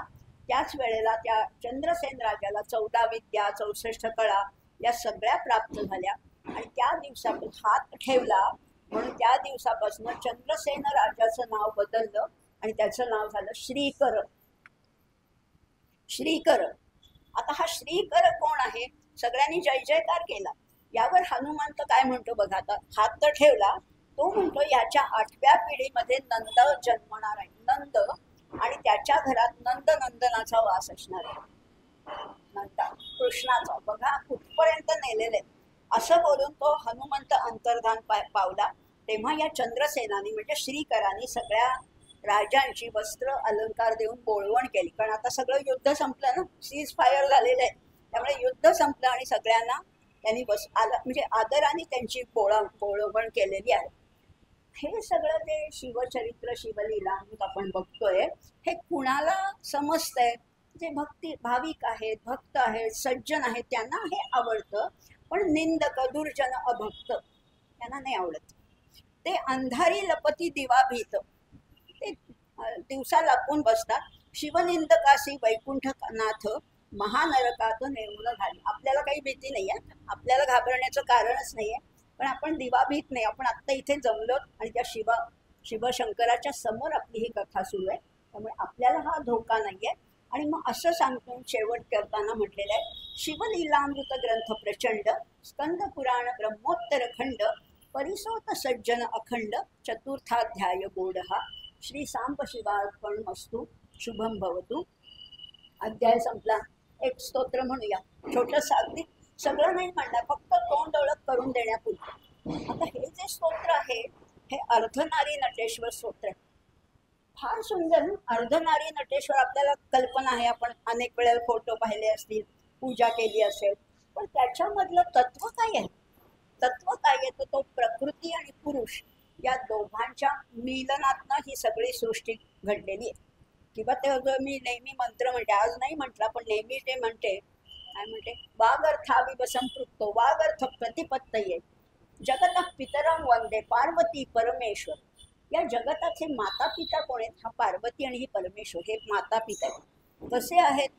जसं वाणीच्या मागे तिचा अर्थ धावतो तसे हे वाणी आणि अर्थ जसे मिसळलेले आहेत एकमेकात. मी आत्ता समजा म्हटलं गाय, तुमच्या डोळ्यासमोर गाय आली की नाही, वेगळं आता काही दाखवायला नको का, ग ला काना गा आणि मय असं नाही ना, गाय आली. तुम्ही गाय म्हटल्यावर गाय आली, कावळा म्हटल्यावर.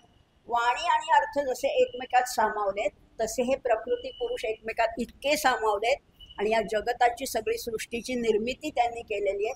अशांना नमन करायचे. आता त्या दोघांचं वर्णन करताना संपूर्ण विरोधी आहे.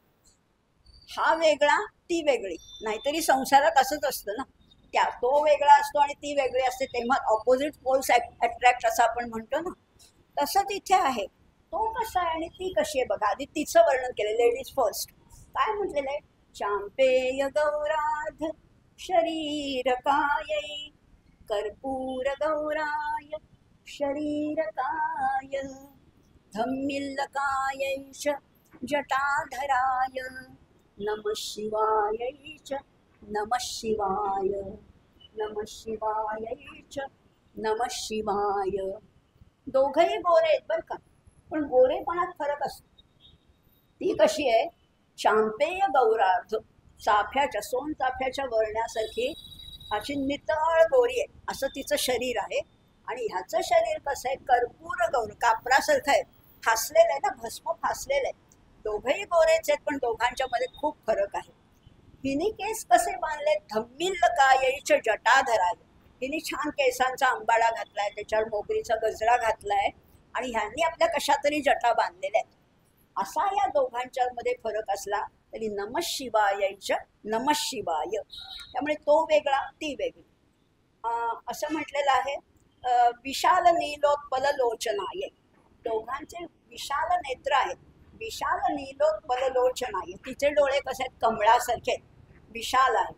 ह्याचे डोळे कसे आहेत, विकासित पंकरे लुहे लोचनाय, ह्याचेही डोळे कमळासारखेच आहेत.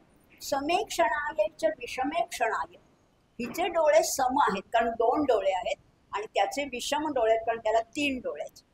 समेक्षणायच विषमेक्षणाय नमः शिवायच नमः शिवाय. ती कशी आहे, प्रपंच सृष्टीन्मुख लास्य काय, प्रपंचाकडे हिचं तोंड आहे पण ही प्रकृती आहे ना, हीच सगळं घडवते, त्यामुळे प्रपंचाकडे हिचं तोंड आहे. आणि हा कसा आहे, समस्त संहारक तांडवाय, ती तिचं नृत्य आहे त्याला लास्य म्हणतात, ह्याचं नृत्य आहे त्याला तांडव म्हटलेलं आहे. जगत जनन्याईच जगदेक पित्रे, ही जगत जननी आहे आणि तो जगाचा पिता आहे. अशा दोघांना माझा नमस्कार असो, असं अर्धनारीश्वर स्तोत्र आहे. या निमित्ताने ह्याच्या शिवलीलामृतात ह्याचा काही संबंध नाहीये, पण शंकराची स्तोत्र आहेत तरी किती याचा आपल्याला परिचय व्हावा एवढाच माझा ह्याच्यामध्ये हेतू आहे. त्यामुळे असं आपण हे स्तोत्र पाहिलेलं आहे. 3 किती झाले आपले, 4 अध्याय झाले का, 4 झाले, 4 झाले, म्हणजे आता पुढचाच घ्यायचे 5वा, दुसऱ्या वहीत आहे. 3 वह्या भरलेल्या आहेत माझं हे लिहून बरं का, त्यामुळे बघूया. 5वा अध्याय, श्री शिवलीलामृत अध्याय 5वा. श्री गणेशाय नमः. सदाशिव अक्षरे चारी, सदा उच्चारी ज्याची वैखरी, जो नित्य शिवार्चन करी तो उद्धरी बहुता. 4च अक्षर आहेत सदाशिव, पण हे नेहमी त्याचा उच्चार जो करतो तो अनेकांना उद्धरतो, स्वतः तो उद्धरून जातोच पण अनेकांचा उद्धार त्याच्यामुळे होतो असं म्हटलेलं आहे. आता शंकराचं व्रत कुठले तर प्रदोष व्रत म्हटलेलं आहे. प्रदोष व्रत भावे आचरिता, या जन्मी प्रचित पहावी तत्वता. ते प्रदोष व्रत आचरण करतात, ह्याच जन्मात त्यांना त्याची प्रचिती येते. दारिद्र्य आणि महत्व्यथा निशेष पळती क्षण मासात, 6 महिन्यात तुमचं सगळं दारिद्र्य दुःख निघून जाईल याची त्यांनी खात्री दिलेली आहे. आता लगेचच आपण कथेला सुरुवात करू, पण वंदनामध्ये पुष्कळ ओव्या सगळ्या सुंदर आहेत खरं, पण आता त्या नको घ्यायला, आपण कथेला सुरुवात करूया.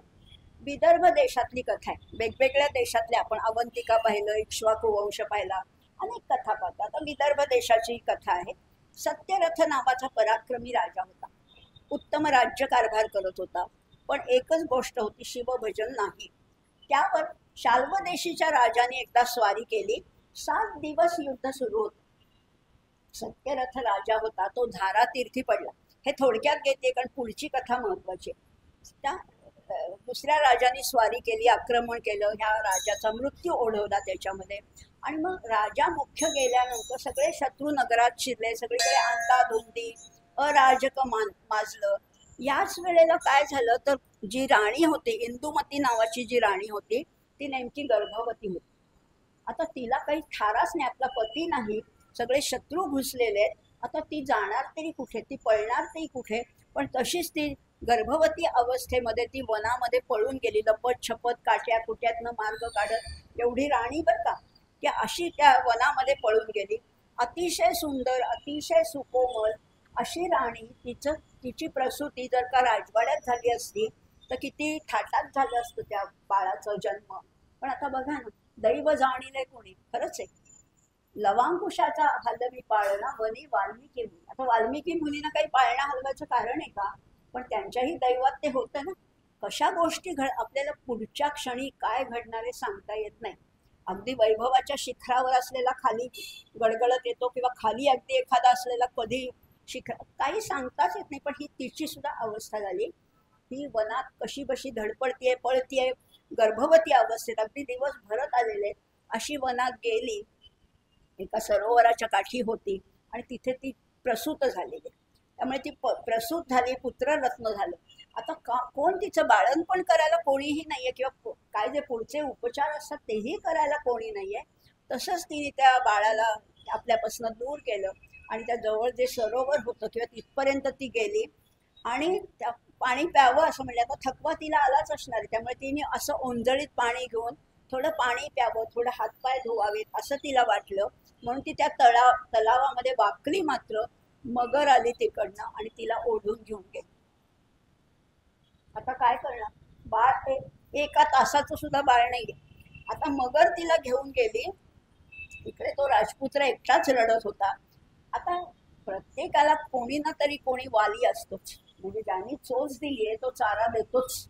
त्यामुळे असंच झालं, एक ब्राह्मण पत्नी नेमकी तिथनच चाललेली होती आणि तिच्या बरोबर तिचा 1 वर्षाचा मुलगा होता. तिचाही लहान मुलगा होता, पण तो 1 वर्षाचा होता. आणि तिने हे पाहिलं बाळ रडतंय. तिने घेतलं, म्हणजे वात्सल्याने जवळ त्याला घेतलं. आणि आता ह्याचं करावं काय, हा कोण आहे, ह्याची आई बाबा कोण आहेत, तिला काहीच कल्पना नाहीये. पुष्कळ तिने शोध घेतला आणि तिला शोध घेता घेता तिलाच पाना फुटला आणि तिने त्याला बाळाला दूध पाजलं, तोही शांत झाला. इतक्यात काय झालं, चमत्कारच घडलेले आहेत. साक्षात शंकराने यतिवेश धारण करून तो तिथे आला आणि त्याने तिला सांगितलं की ह्या बालकाला सुद्धा तूच घेऊन जा, तूच ह्याची आई हो, आणि या दोन्ही मुलांना, हा तुझा मुलगा आणि हाच तुला सापडलेला मुलगा, या दोघांना तू जोडीने सांभाळ. आणि खरंच मग तिने, मातृवात्सल्य होतंच तिच्याकडे. तिचा पुत्र होता, त्याचं नाव होतं शुचिव्र. आणि हा जो सापडलेला मुलगा आहे, राजपुत्र आहे वास्तविक, पण तिला माहिती नाहीये.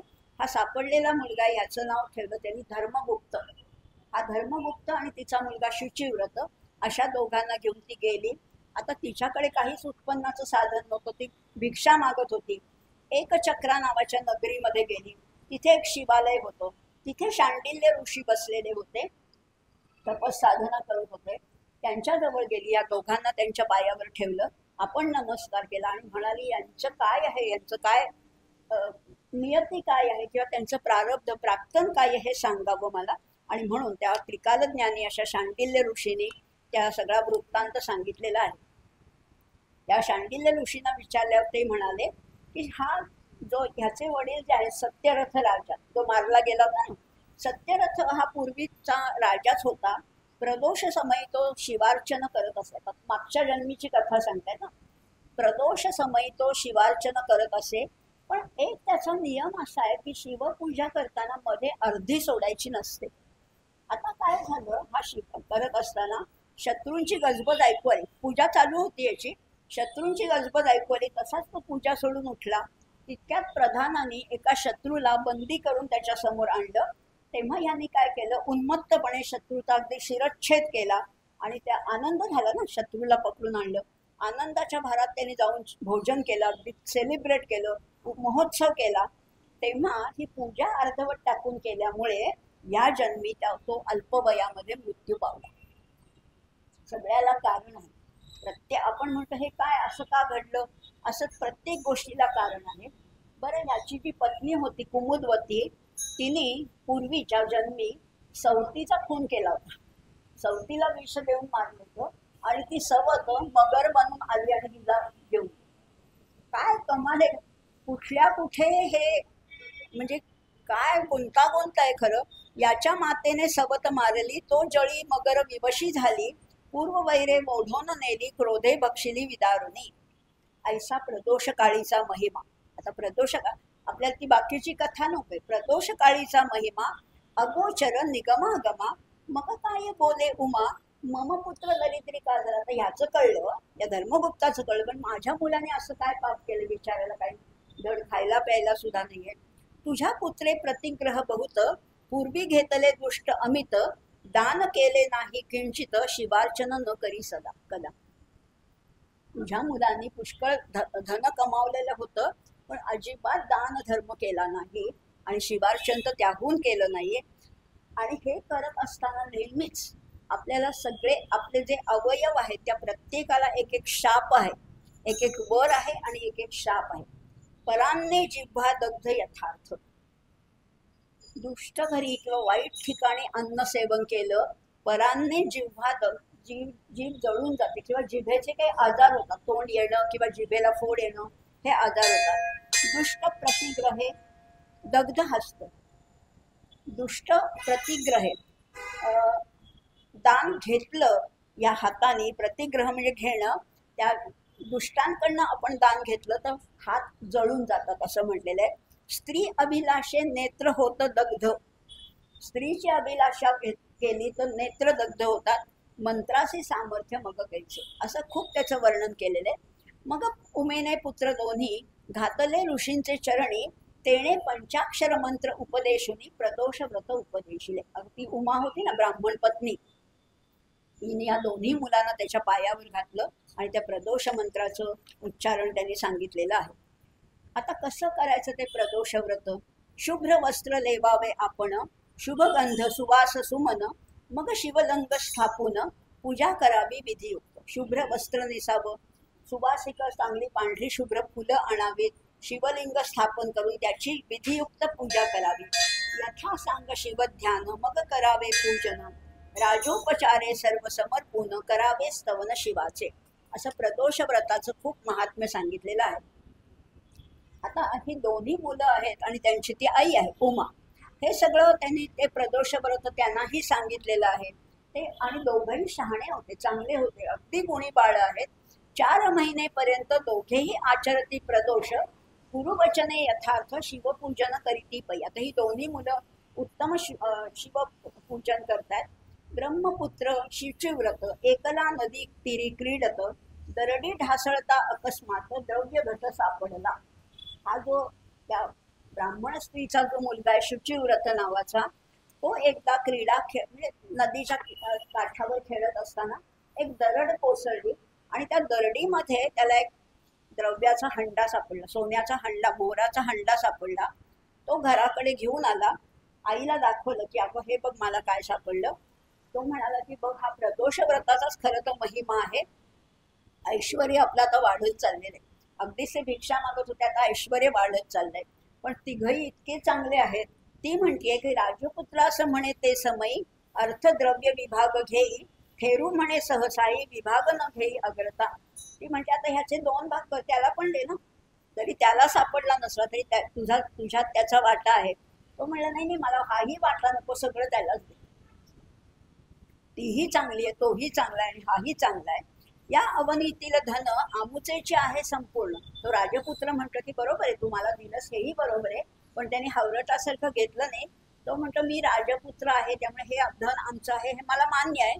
असो ते दोघे शिवध्यान शिवस्मरण न विसरती कदाही. एवढे पैसे मिळाले पण त्यांनी शिवध्यान सोडलेलं नाहीये. आणि मग पुढे काय झालं, गेले दोघेही वनविहारा लागून, ते गंधर्व कन्या येऊन क्रीडता दृष्टी देखील्या. ते वनविहारासाठी गेले आणि तिथे गंधर्व कन्या क्रीडेसाठी आल्या होत्या. यांनी कधी पाहिल्याच नव्हत्या एवढ्या सुंदर स्त्रियाच, आधी स्त्रीच माहिती नाही, त्या आईशिवाय काही माहितीच नाहीये. दोघे पाहती दुरुनी परमसुंदर लावण्य खाणी, शुचिव्रत म्हणे राजपुत्रा लागुनी, परदारा नयनी न पाहाव्या. तो शुचिव्रत ब्राह्मण मुलगा होता, तो राजपुत्राला म्हणतोय नको बघू सुद्धा नकोस, त्या दुसऱ्या स्त्रियांकडे बघू सुद्धा नाहीये. पण तो म्हणतो की काय हरकत आहे, ब्रह्मसुतासी तेथे ठेवून, राजपुत्र चालीला सुलक्षण, स्वरूप सुंदर मनमथाहून आकर्ण नयन कोमला. राजपुत्रच होता, मनमथा समान. मनमथ हेही मदनाचं नाव आहे. किती नावं आपल्याला बघा येणार आहे. मनमथ आहे, कामदेव आहे, मदन आहे, स्मर आहे, अनंग आहे, मगाशी काय पाहिलं शफरी ध्वज दहन आहे. किती नावं पाहतोय मदनाचे, पुढे अजून पुष्कळ येणार. आता हा मदनासारखा राजपुत्र, आकर्ण लोचन म्हणजे एवढे लांब डोळे आहेत, अतिशय कोमलांग आहे, असा तो अगदी चांगल्या राजाच्या चालीने पुढे चाललाय, त्या गंधर्व कन्यांपर्यंत येतोय. त्या अनेक गंधर्व कन्या होत्या, पण त्याच्यातली जी प्रमुख होती तिचं नाव होतं अंशुमती. ती तर फारच देखणी होती, फारच सुंदर होती. तिने पण ह्याच्याकडे बघते आणि हाही तिच्याकडे बघतोय. अंशुमती नामे विख्यात गंधर्व कन्या पद्मिनी. आता हे कोण आहेत, कोद्रवीण नामा गंधर्वपती, त्यांची कन्या अंशुमती. कोद्रवीण नावाचे गंधर्व होते, त्यांची ही मुलगी होती. पिता पुसे महेशा प्रति ही कन्या अर्पू कोणाते. त्या वडिलांनी इतकी वयात आली की वडिलांना काळजी वाटतेच ना. त्यांनी शंकरांना विचारलं होतं की हिला आता कुणाला अर्पण करू. तेव्हा शंकराने आधीच सांगितलेलं होतं, मग बोले ही मनग जामात धर्मगुप्त सत्यरथाचा सुत, तो माझा परमभक्त त्यासी देई अंशुमती. ही सगळी त्याची योजना असते बरं का. आपल्याला वाटतं की ते अगदी योगायोगाने भेटले, असं काही नसतं. कुठल्याही गोष्टी मागे त्याची योजना असते. तो बरोबर आपल्याला खेळवत असतो. खरं म्हटलं तर आपण कोण आहोत, या पटावरची नुसती प्यादी आहोत किंवा आपण नुसतं काय ते कठपुतळे आहोत. ईश्वर सर्वभूतानां हृदयेषु अर्जुन तिष्ठती भ्रामयन् सर्वभूतानि यंत्रारूढानि मायया. आपल्याला यंत्रावर घातल्यासारखं फिरवते. तसंच या दोघांची भेट घडवण्यामागे त्या परमेश्वराचाच काहीतरी हात होता. आता ह्या दोघांचं पण झालेलं आहे. हे पूर्वीचे शिववचन असो यावरी अंशुमती पाहे दुरोन, न्याहाळीत राजनंदन वाटे पंचबाण दुसरा. याला पण ती आवडली, तिला पण हा देखणा होता, सगळ्यात अर्थाने चांगला होता. आता ती बाकीच्या सख्यांना म्हणते की आता तुम्ही जरा त्या वनात जा. आणि यांनी पण त्या दुसऱ्या आपल्या भावाला लांब पाठवला. आता ह्या दोघच बोलतायत आणि मग काय करतायत, अवश्य म्हणून त्या ललना जात्या झाल्या आणि का वना, अंशुमती एकली जाणा राजपुत्रा खुणावित. खुणा करते त्याला, तोही येतो. आणि मग दोघांचं अगदीच मिलन झालेलं आहे. शृंगार सहोदरा तुझ पासी, मी वास करीन राजहंसी, देखता तव वदन दिव्य शशी, मम मानस चकोर नृत्य करी. किती सुंदर उपमा दिली आहे. तुझा शशी पाहून, तुझा चंद्रमा पाहून माझ्या मनाचा चकोर आता आनंदाने अगदी उड्या मारतोय असं म्हटलेलं आहे. तव मुखाब्ज देखता आनंद, झेपावती मम नेत्र मिलिंद, की तव वचन गर्जता अंबुद, मम चित्त शिखी नृत्य करी. चित्त शिखी, शिखी म्हणजे मोर बरं का. माझ्या चित्ताचा मनमोर अगदी आता नाचायला लागलाय. काय बघून, तुझं ते वचन, तुझं बोलणं ऐकून माझं मन नाचतंय. आणि मी काय करणार आहे, म्हणे मी काया वाचा मने करून, तुझी ललना झाले पूर्ण, यावरी धर्मगुप्त वचन, काय बोलता झाला. काय म्हणतोय आता तो बघा. तिने तर त्याला सर्वस्व अर्पण करायचं ठरवलेला. तो पण म्हणजे इतका सज्जन होता. तो म्हणतोय उगीच तू भ्रमात राहू नको. मी जनक जननी विरहित, मला आई वडील नाहीयेत. राज्य भ्रष्ट दरिद्री अत्यंत, राजचिन्ह जरी माझ्याकडे असली तरी माझ्याकडे काही धन नाही, आई वडील सुद्धा नाहीये. तव पित्याशी कळता मात, घडे कैसे वरानने. तुझ्या वडिलांना हे कळलं तर ते देतील का तुला? मला नाही देणार. यावरी म्हणे अंशुमती, 3 दिवसा येईन या स्थळाप्रती, तुम्हीही यावे शीघ्रगती, लग्न सिद्धी साधाव्या. आज नको ठरवायला, पण आज निर्णय नको घ्यायला. 3 दिवसांनी तुम्ही याच ठिकाणी या. तोपर्यंत मी वडिलांना विचारते, तुम्ही पण तुमच्या आईला हे सांगून 3 दिवसांनी आपण भेटू आणि ठरवूया. आणि मग खरंच ऐसे बोलून ते चातुर्य राशी, वेगे आली पित्यापाशी, झाले वर्तमान सांगे त्यासी, तो परम मानसी संतोषला. त्या वडिलांनाही आनंद झालेला आहे. आता सगळं छान झालं. 3रे दिवशी दोघेही गेले त्या वनासी, गंधर्वराज सहपरिवाराशी सर्व सामग्री घेऊन आला. तो सगळ्या तयारीने चालला होता. गंधर्वराज जो आहे, कोद्रवीण नाव आहे बरं का. कोद्रवीण नावाचा गंधर्व, ही त्याची अंशुमती मुलगी, सगळं लग्नाच्या तयारीने चालेल. आणि आता त्यांचं झालंय, यावरी यथा सांग लग्न, 4 दिवस पूर्ण, कोणी एक पदार्थ न्यून पडिला नाही ते. काय कमी पडायचं कारणच नव्हतं, सगळं बरोबर झालेलं आहे. 1 लक्ष दास दासी, अक्षय कोश रत्न राशी, अक्षय भाते देत शक्तीसी, दिव्य चाप बहुसाल. पुष्कळ धन दौलत दिलेली आहे. अपार सेना, सुखासनारूढ, चतुर्विध वाद्यांचे गजर, असं पुष्कळ त्या लग्नाचं वर्णन केलेलं. 4 दिवस हा लग्न सोहळा चाललेला आहे. आता देशोदेशीचे प्रजाजन धावती करभार घेऊन, उत्तम मुहूर्त पाहून सिंहासनारूढ झाला. आता हा जो धर्मगुप्त आहे तो सिंहासनावर आरूढ झालेला आहे. माता उमा बंधू शिचुव्रत त्या समवेत राज्य करीत, 10 सहस्र वर्षेपर्यंत यशवंत राज्य केले. 10,000 वर्ष राज्य केलं असं म्हटलं. आता आपण प्रतीकाने किंवा सूचकतेने ते घ्यायचे. आता राज्य सिंहासनावर बसला. सगळ्यांचा यथायोग्य आदर केलेला आहे त्यांनी. शांडिल्य गुरु आणून शतपद्म अर्पिले घन, रत्नाभिषेक करून अलंकार वस्त्रे दिधली. सगळं त्या शांडिल्य मुनींना सुद्धा गुरुपूजन करून सगळं अर्पण केलेलं आहे. आता ह्या राज्यात काही दुःखच राहिलेलं नाही. दुर्भिक्ष, जळशोष, अवर्षण, आधी व्याधी, वैवध्य, मरण, दुःख शोक कलह विघ्न राज्यातून पळाली. काही राहिलंच नाहीये. उत्तम, सगळं उत्तम झालेलं आहे. दिव्य देह पावोनी नृपती, माता बंधू समवेत अंशुमती, शिवविमानी बैसती करीत स्तुती शिवाची. आता त्यांना सुद्धा न्यायला दिव्य विमान आलेलं आहे आणि आता ही अंशुमती, तिच्या आई वडील हे सगळे शिवविमानावर बसलेले आहेत. कैलास पदासी जाऊन जगदात्मा शिव विलोकून, जय जयकार करून लोटांगणे घालते. आता कैलास पदावर हे विमान पोचलेलं आहे आणि हे सगळं चाललेलं आहे, जय जयकार चाललेलं आहे आणि सगळेजण त्या शिवा पुढे लोटांगण घालतायत. हा कसा आहे? दीनबंधू जगन्नाथ पतित पावन कृपावंत, हृदयी धरून समस्त अक्षयपदी स्थापिली. हे धर्मगुप्ताचे आख्यान. आता ही धर्मगुप्ताची कथा आपण या 5व्या अध्यायात पाहिली. आठवते ना तुम्हाला पहिल्यापासून? सत्यरथ राजा, त्याची कुमुदवती राणी, तो कोण होता? श्वान होता, त्याची पत्नी कपोती होती, त्यांच्यावर शत्रूने आक्रमण केलं वगैरे वगैरे. तुम्हाला कथा माहिती, आत्ताच आपण पाहिलेली. आता हे धर्मगुप्ताचे आख्यान करीती श्रवण पठण, लेखन रक्षण अनुमोदन, तरी पंचवदन रक्षितया. या 5व्या अध्यायाचं वैशिष्ट्य काय आहे? हे धर्मगुप्ताचं आख्यान तुम्ही नुसतं श्रवण केलं, पठण वाचलं पोथीमध्ये, लेखन केलं, त्याचं रक्षण केलं, त्याला अनुमोदन दिलं, तरी सुद्धा तो पंचवदन तुमचं रक्षण करणार. आता काय पाहिजे? एवढं आपल्याला गॅरंटी दिलेली आहे की तो पंचवदन रक्षण करणार आहे. आणि शिवाय काय होणार आहे? सकळ पापा होय क्षय, जेथ जाय तेथ विजय. जिथे जाईल तिथे विजयच आहे. धन धान्य वृद्धी होय, ऋण जाय निरसुनी. कर्ज वगैरे असेल तुमच्यावर तर ते सगळं नाहीसं होणार आहे असं म्हटलेलं आहे. ज्याच्या घरी शिवलीलामृत ग्रंथ, त्याची शिव पाठी राखत. त्यांचा पाठीराखा शिव आहे. नुसता तुमच्या घरात ग्रंथ असला, सदा हिंडे उमाकांत, अंती शिवपद प्राप्त तया.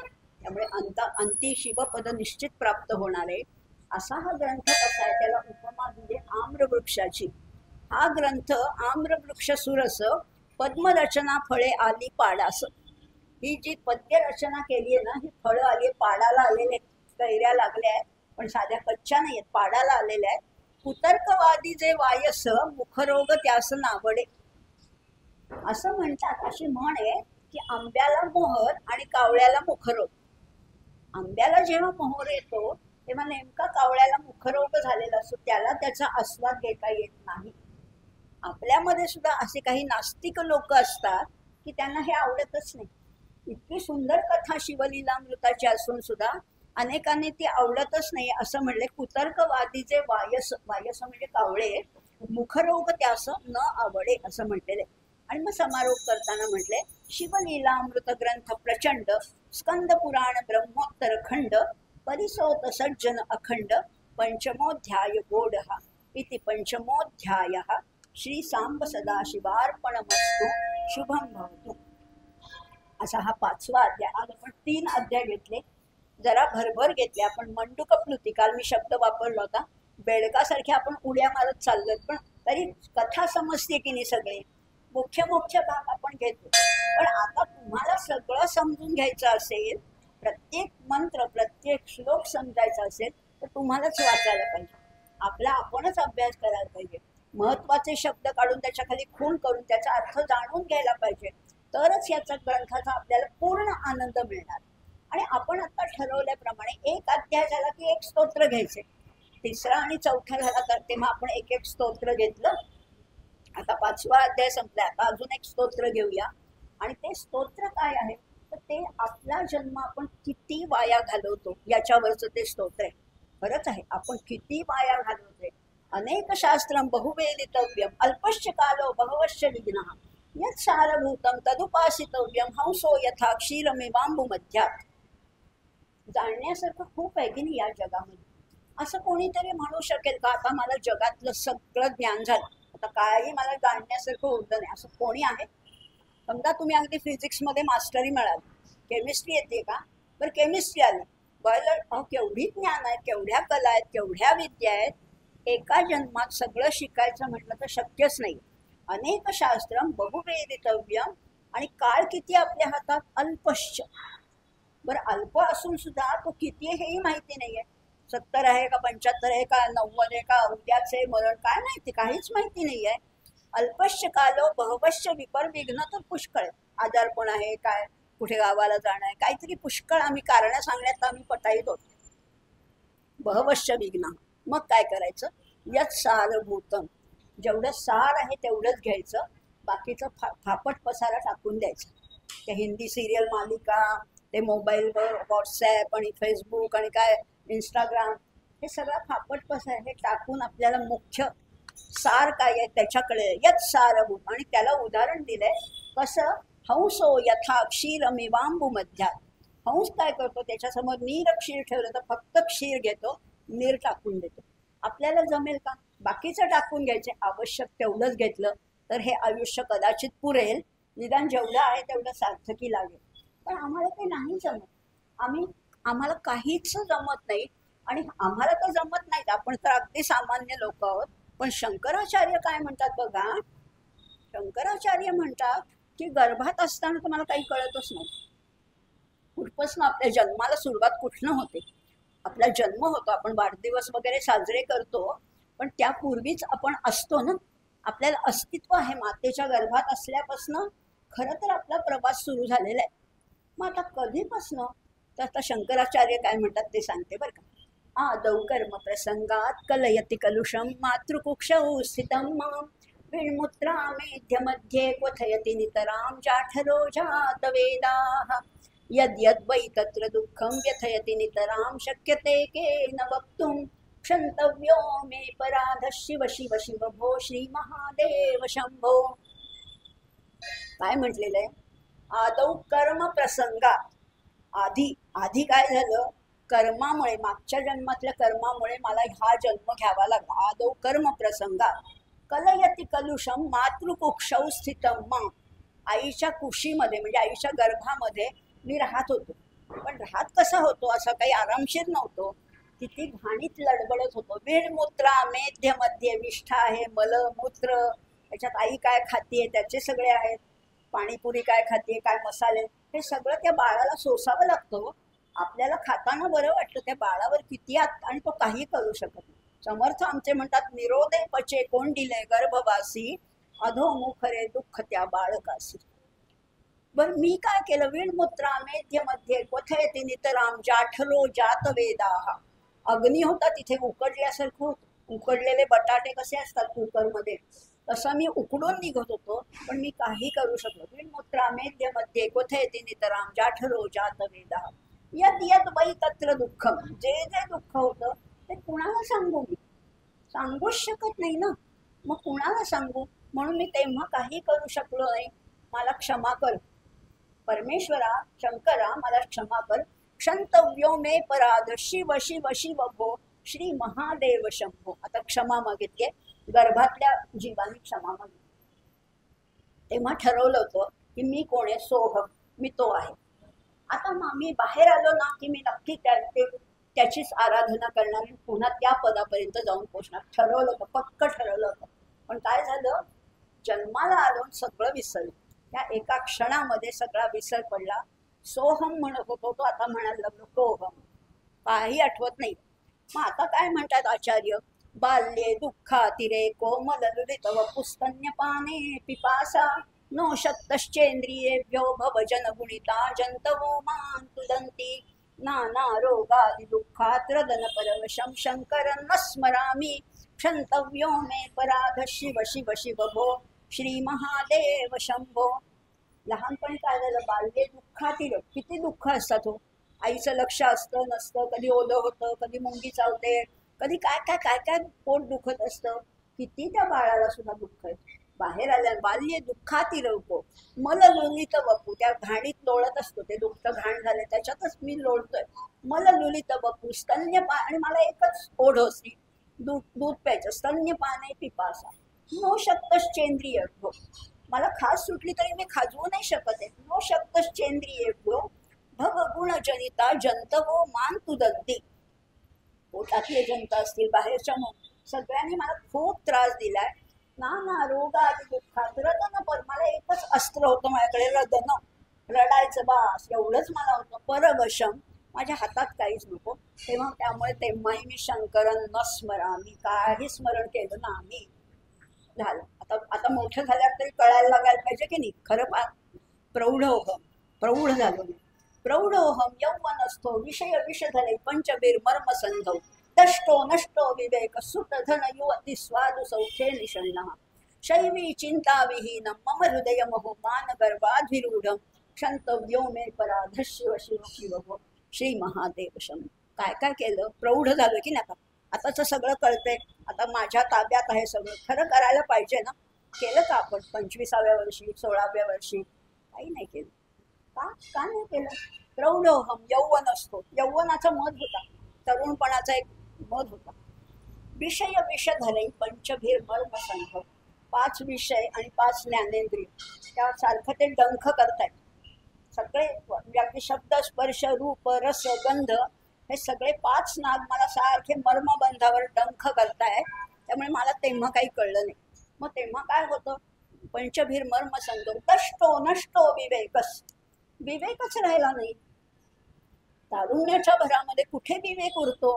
मला आत्ता वाटतंय मी शहाणा असं वाटत होतं ना तरुणपणी. 17व्या 18व्या वर्षी मला वाटत होतं की विवेक जाऊ, दष्टो नष्टो विवेक सुत धन युवती स्वादु सौख्ये निषण्णः. सुत धन आणि युवती याच्यामध्ये मी अगदी मग्न होऊन गेलो होतो. आणि स्वादु सौख्य, खाण्यापिण्याचं तर फारच आवड. इकडचा बटाटे म्हणा, तिकडचा सामोसा, पाणीपुरी पटाईत अगदी त्याच्यात सुत. त्यामुळे स्वादु सौख्य निषण्णः शैवी चिंता विहीन. तेव्हा शिवाची काही काळजी केली का, चिंतन केलं का? काही नाही. शैवी चिंता विहीन मम हृदय मोह मान गर्वाधिरून. तेव्हा तर मी श्रेष्ठच समजत होतो. जगातलं सगळं काय ज्ञान आहे ते फक्त मलाच असं वाटत होतं मला तेव्हा. काय ते मी शहाणा, बाकी काय सगळ्यांना काही कळत नाही असं वाटत होतं. तेव्हा कुठलं ते शिवाचं स्मरण सुद्धा कधी झालं नाही. मग बरं झालं. तेव्हा संसार होता, मुलं बाळ, काय नोकरी धंदा हे होतं. मग आता वार्धक्यात ठरवलं बरं का, आता 60 नंतर नक्की करायचं.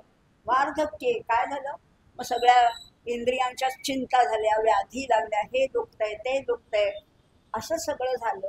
आणि मग त्या दुखण्यातच मी इतका मग्न होऊन गेलो की मग मला पुढे काही त्याची शैवी चिंता विहीन मम हृदय महो मान गर्भाधिरूढ क्षंतव्यो मे पराध शिव शिव शिव हो श्री महादेव शंभो. असं म्हणून म्हणजे सगळं एवढं गेलं. म्हणजे आपण काहीही केलं नाही. घटका गेली पळे गेली तास बाजे ठणाणा आयुष्याचा नाश होतो रामकारे म्हणाना. तिथे राम म्हटले, शिव म्हणा, काही म्हणा, पण केलं का काही? उद्या करू, या सोमवारपासून करू. 1 तारखे आलीच, 1 तारखे असे पुष्कळ गेल्या. 1 तारखा गेल्या, सोमवार गेले, पुढच्या वर्षी करू. काहीही केलं नाही. मग आता मला तू क्षमा कर असं म्हणतात आचार्य. आणि आचार्य म्हणतात आपली तर काय अवस्था. आचार्यांनी एवढं करून ते म्हणतायत आम्ही तर खरंच काय केलं नाही. त्यांनी करून ते म्हणतात आम्ही खरंच एवढा सगळा आयुष्य वाया घालवलं, पण आमच्याच्याने काहीही झालं नाहीये असं म्हटलेलं आहे. आता थोडक्यात अगदी फक्त त्या व्रतांची थोडीशी अगदी 2 मिनिटात माहिती सांगते आणि मग आपण समारोप करूया. जी व्रत सांगितलेत ना, सोमवारचं व्रत आहे. बरं बोलते सांग. बरं आधी आज आपण वाटलं तर ह्याच्याबद्दल बोलूया. महत्वाचे दिवस, वर्षभरातले महत्वाचे एक एक घेणार मी रोज थोडं. शिवलीलामृताच्या व्यतिरिक्त अधिक माहिती आपण रोज थोडी थोडी घेऊया, म्हणजे मग एकदम ती हे होणार नाही. आज फक्त महत्वाचे दिवस बघूया. शंकराचे महत्वाचे दिवस कुठले? एक तर सोमवार आहे, हे तर आपल्याला माहितीच आहे. प्रत्येक आठवड्यात म्हणजे वर्षातले 52 सोमवार आहेतच. त्या दिवशी निदान काहीतरी स्मरण, काहीतरी एखादी माळ म्हणा, एखादं चिंतन म्हणा, एखादं काहीतरी तर करावं. त्याच्यानंतर वर्षातले महत्वाचे दिवस म्हटलं तर वैकुंठ चतुर्दशीचा दिवस आहे. वैकुंठ चतुर्दशी म्हणजे कार्तिक शुद्ध चतुर्दशी हा हरिहर ऐक्याचा काळ आहे. म्हणजे शंकराचा पण तो दिवस आहे आणि विष्णूचा पण आहे. संपूर्ण दिवस या दिवशी उपवास आणि संध्याकाळी हरिहराची पूजा करतात. खरं एरवी कधीच शंकराला तुळस व्हायची नसते आणि विष्णूला बेल व्हायचा नसतो. पण या वैकुंठ चतुर्दशीच्या दिवशी ही अट शिथिल केलेली आहे. उलट त्या दिवशी ती अट नसते. शंकराला तुळस व्हायली तरी चालते, विष्णूला बेल व्हायला तरी चालतो, पण तो हरिहर ऐक्याचा दिवस आहे. हा एक महत्वाचा मुद्दा आपण आता पाहिला. दुसरं आहे त्रिपुरी पौर्णिमा. त्रिपुरी पौर्णिमा म्हणजे कार्तिक पौर्णिमेला शिवशंकरांनी उन्मत्त झालेल्या तारकासुराची 3 पुरं नाहीशी केली. पुरं म्हणजे नगर, गावं उद्ध्वस्त करून त्याच्या 3 पुत्रांचा म्हणजे तारकाक्ष, विद्युन्माली आणि कमललोचन यांचा वध केला.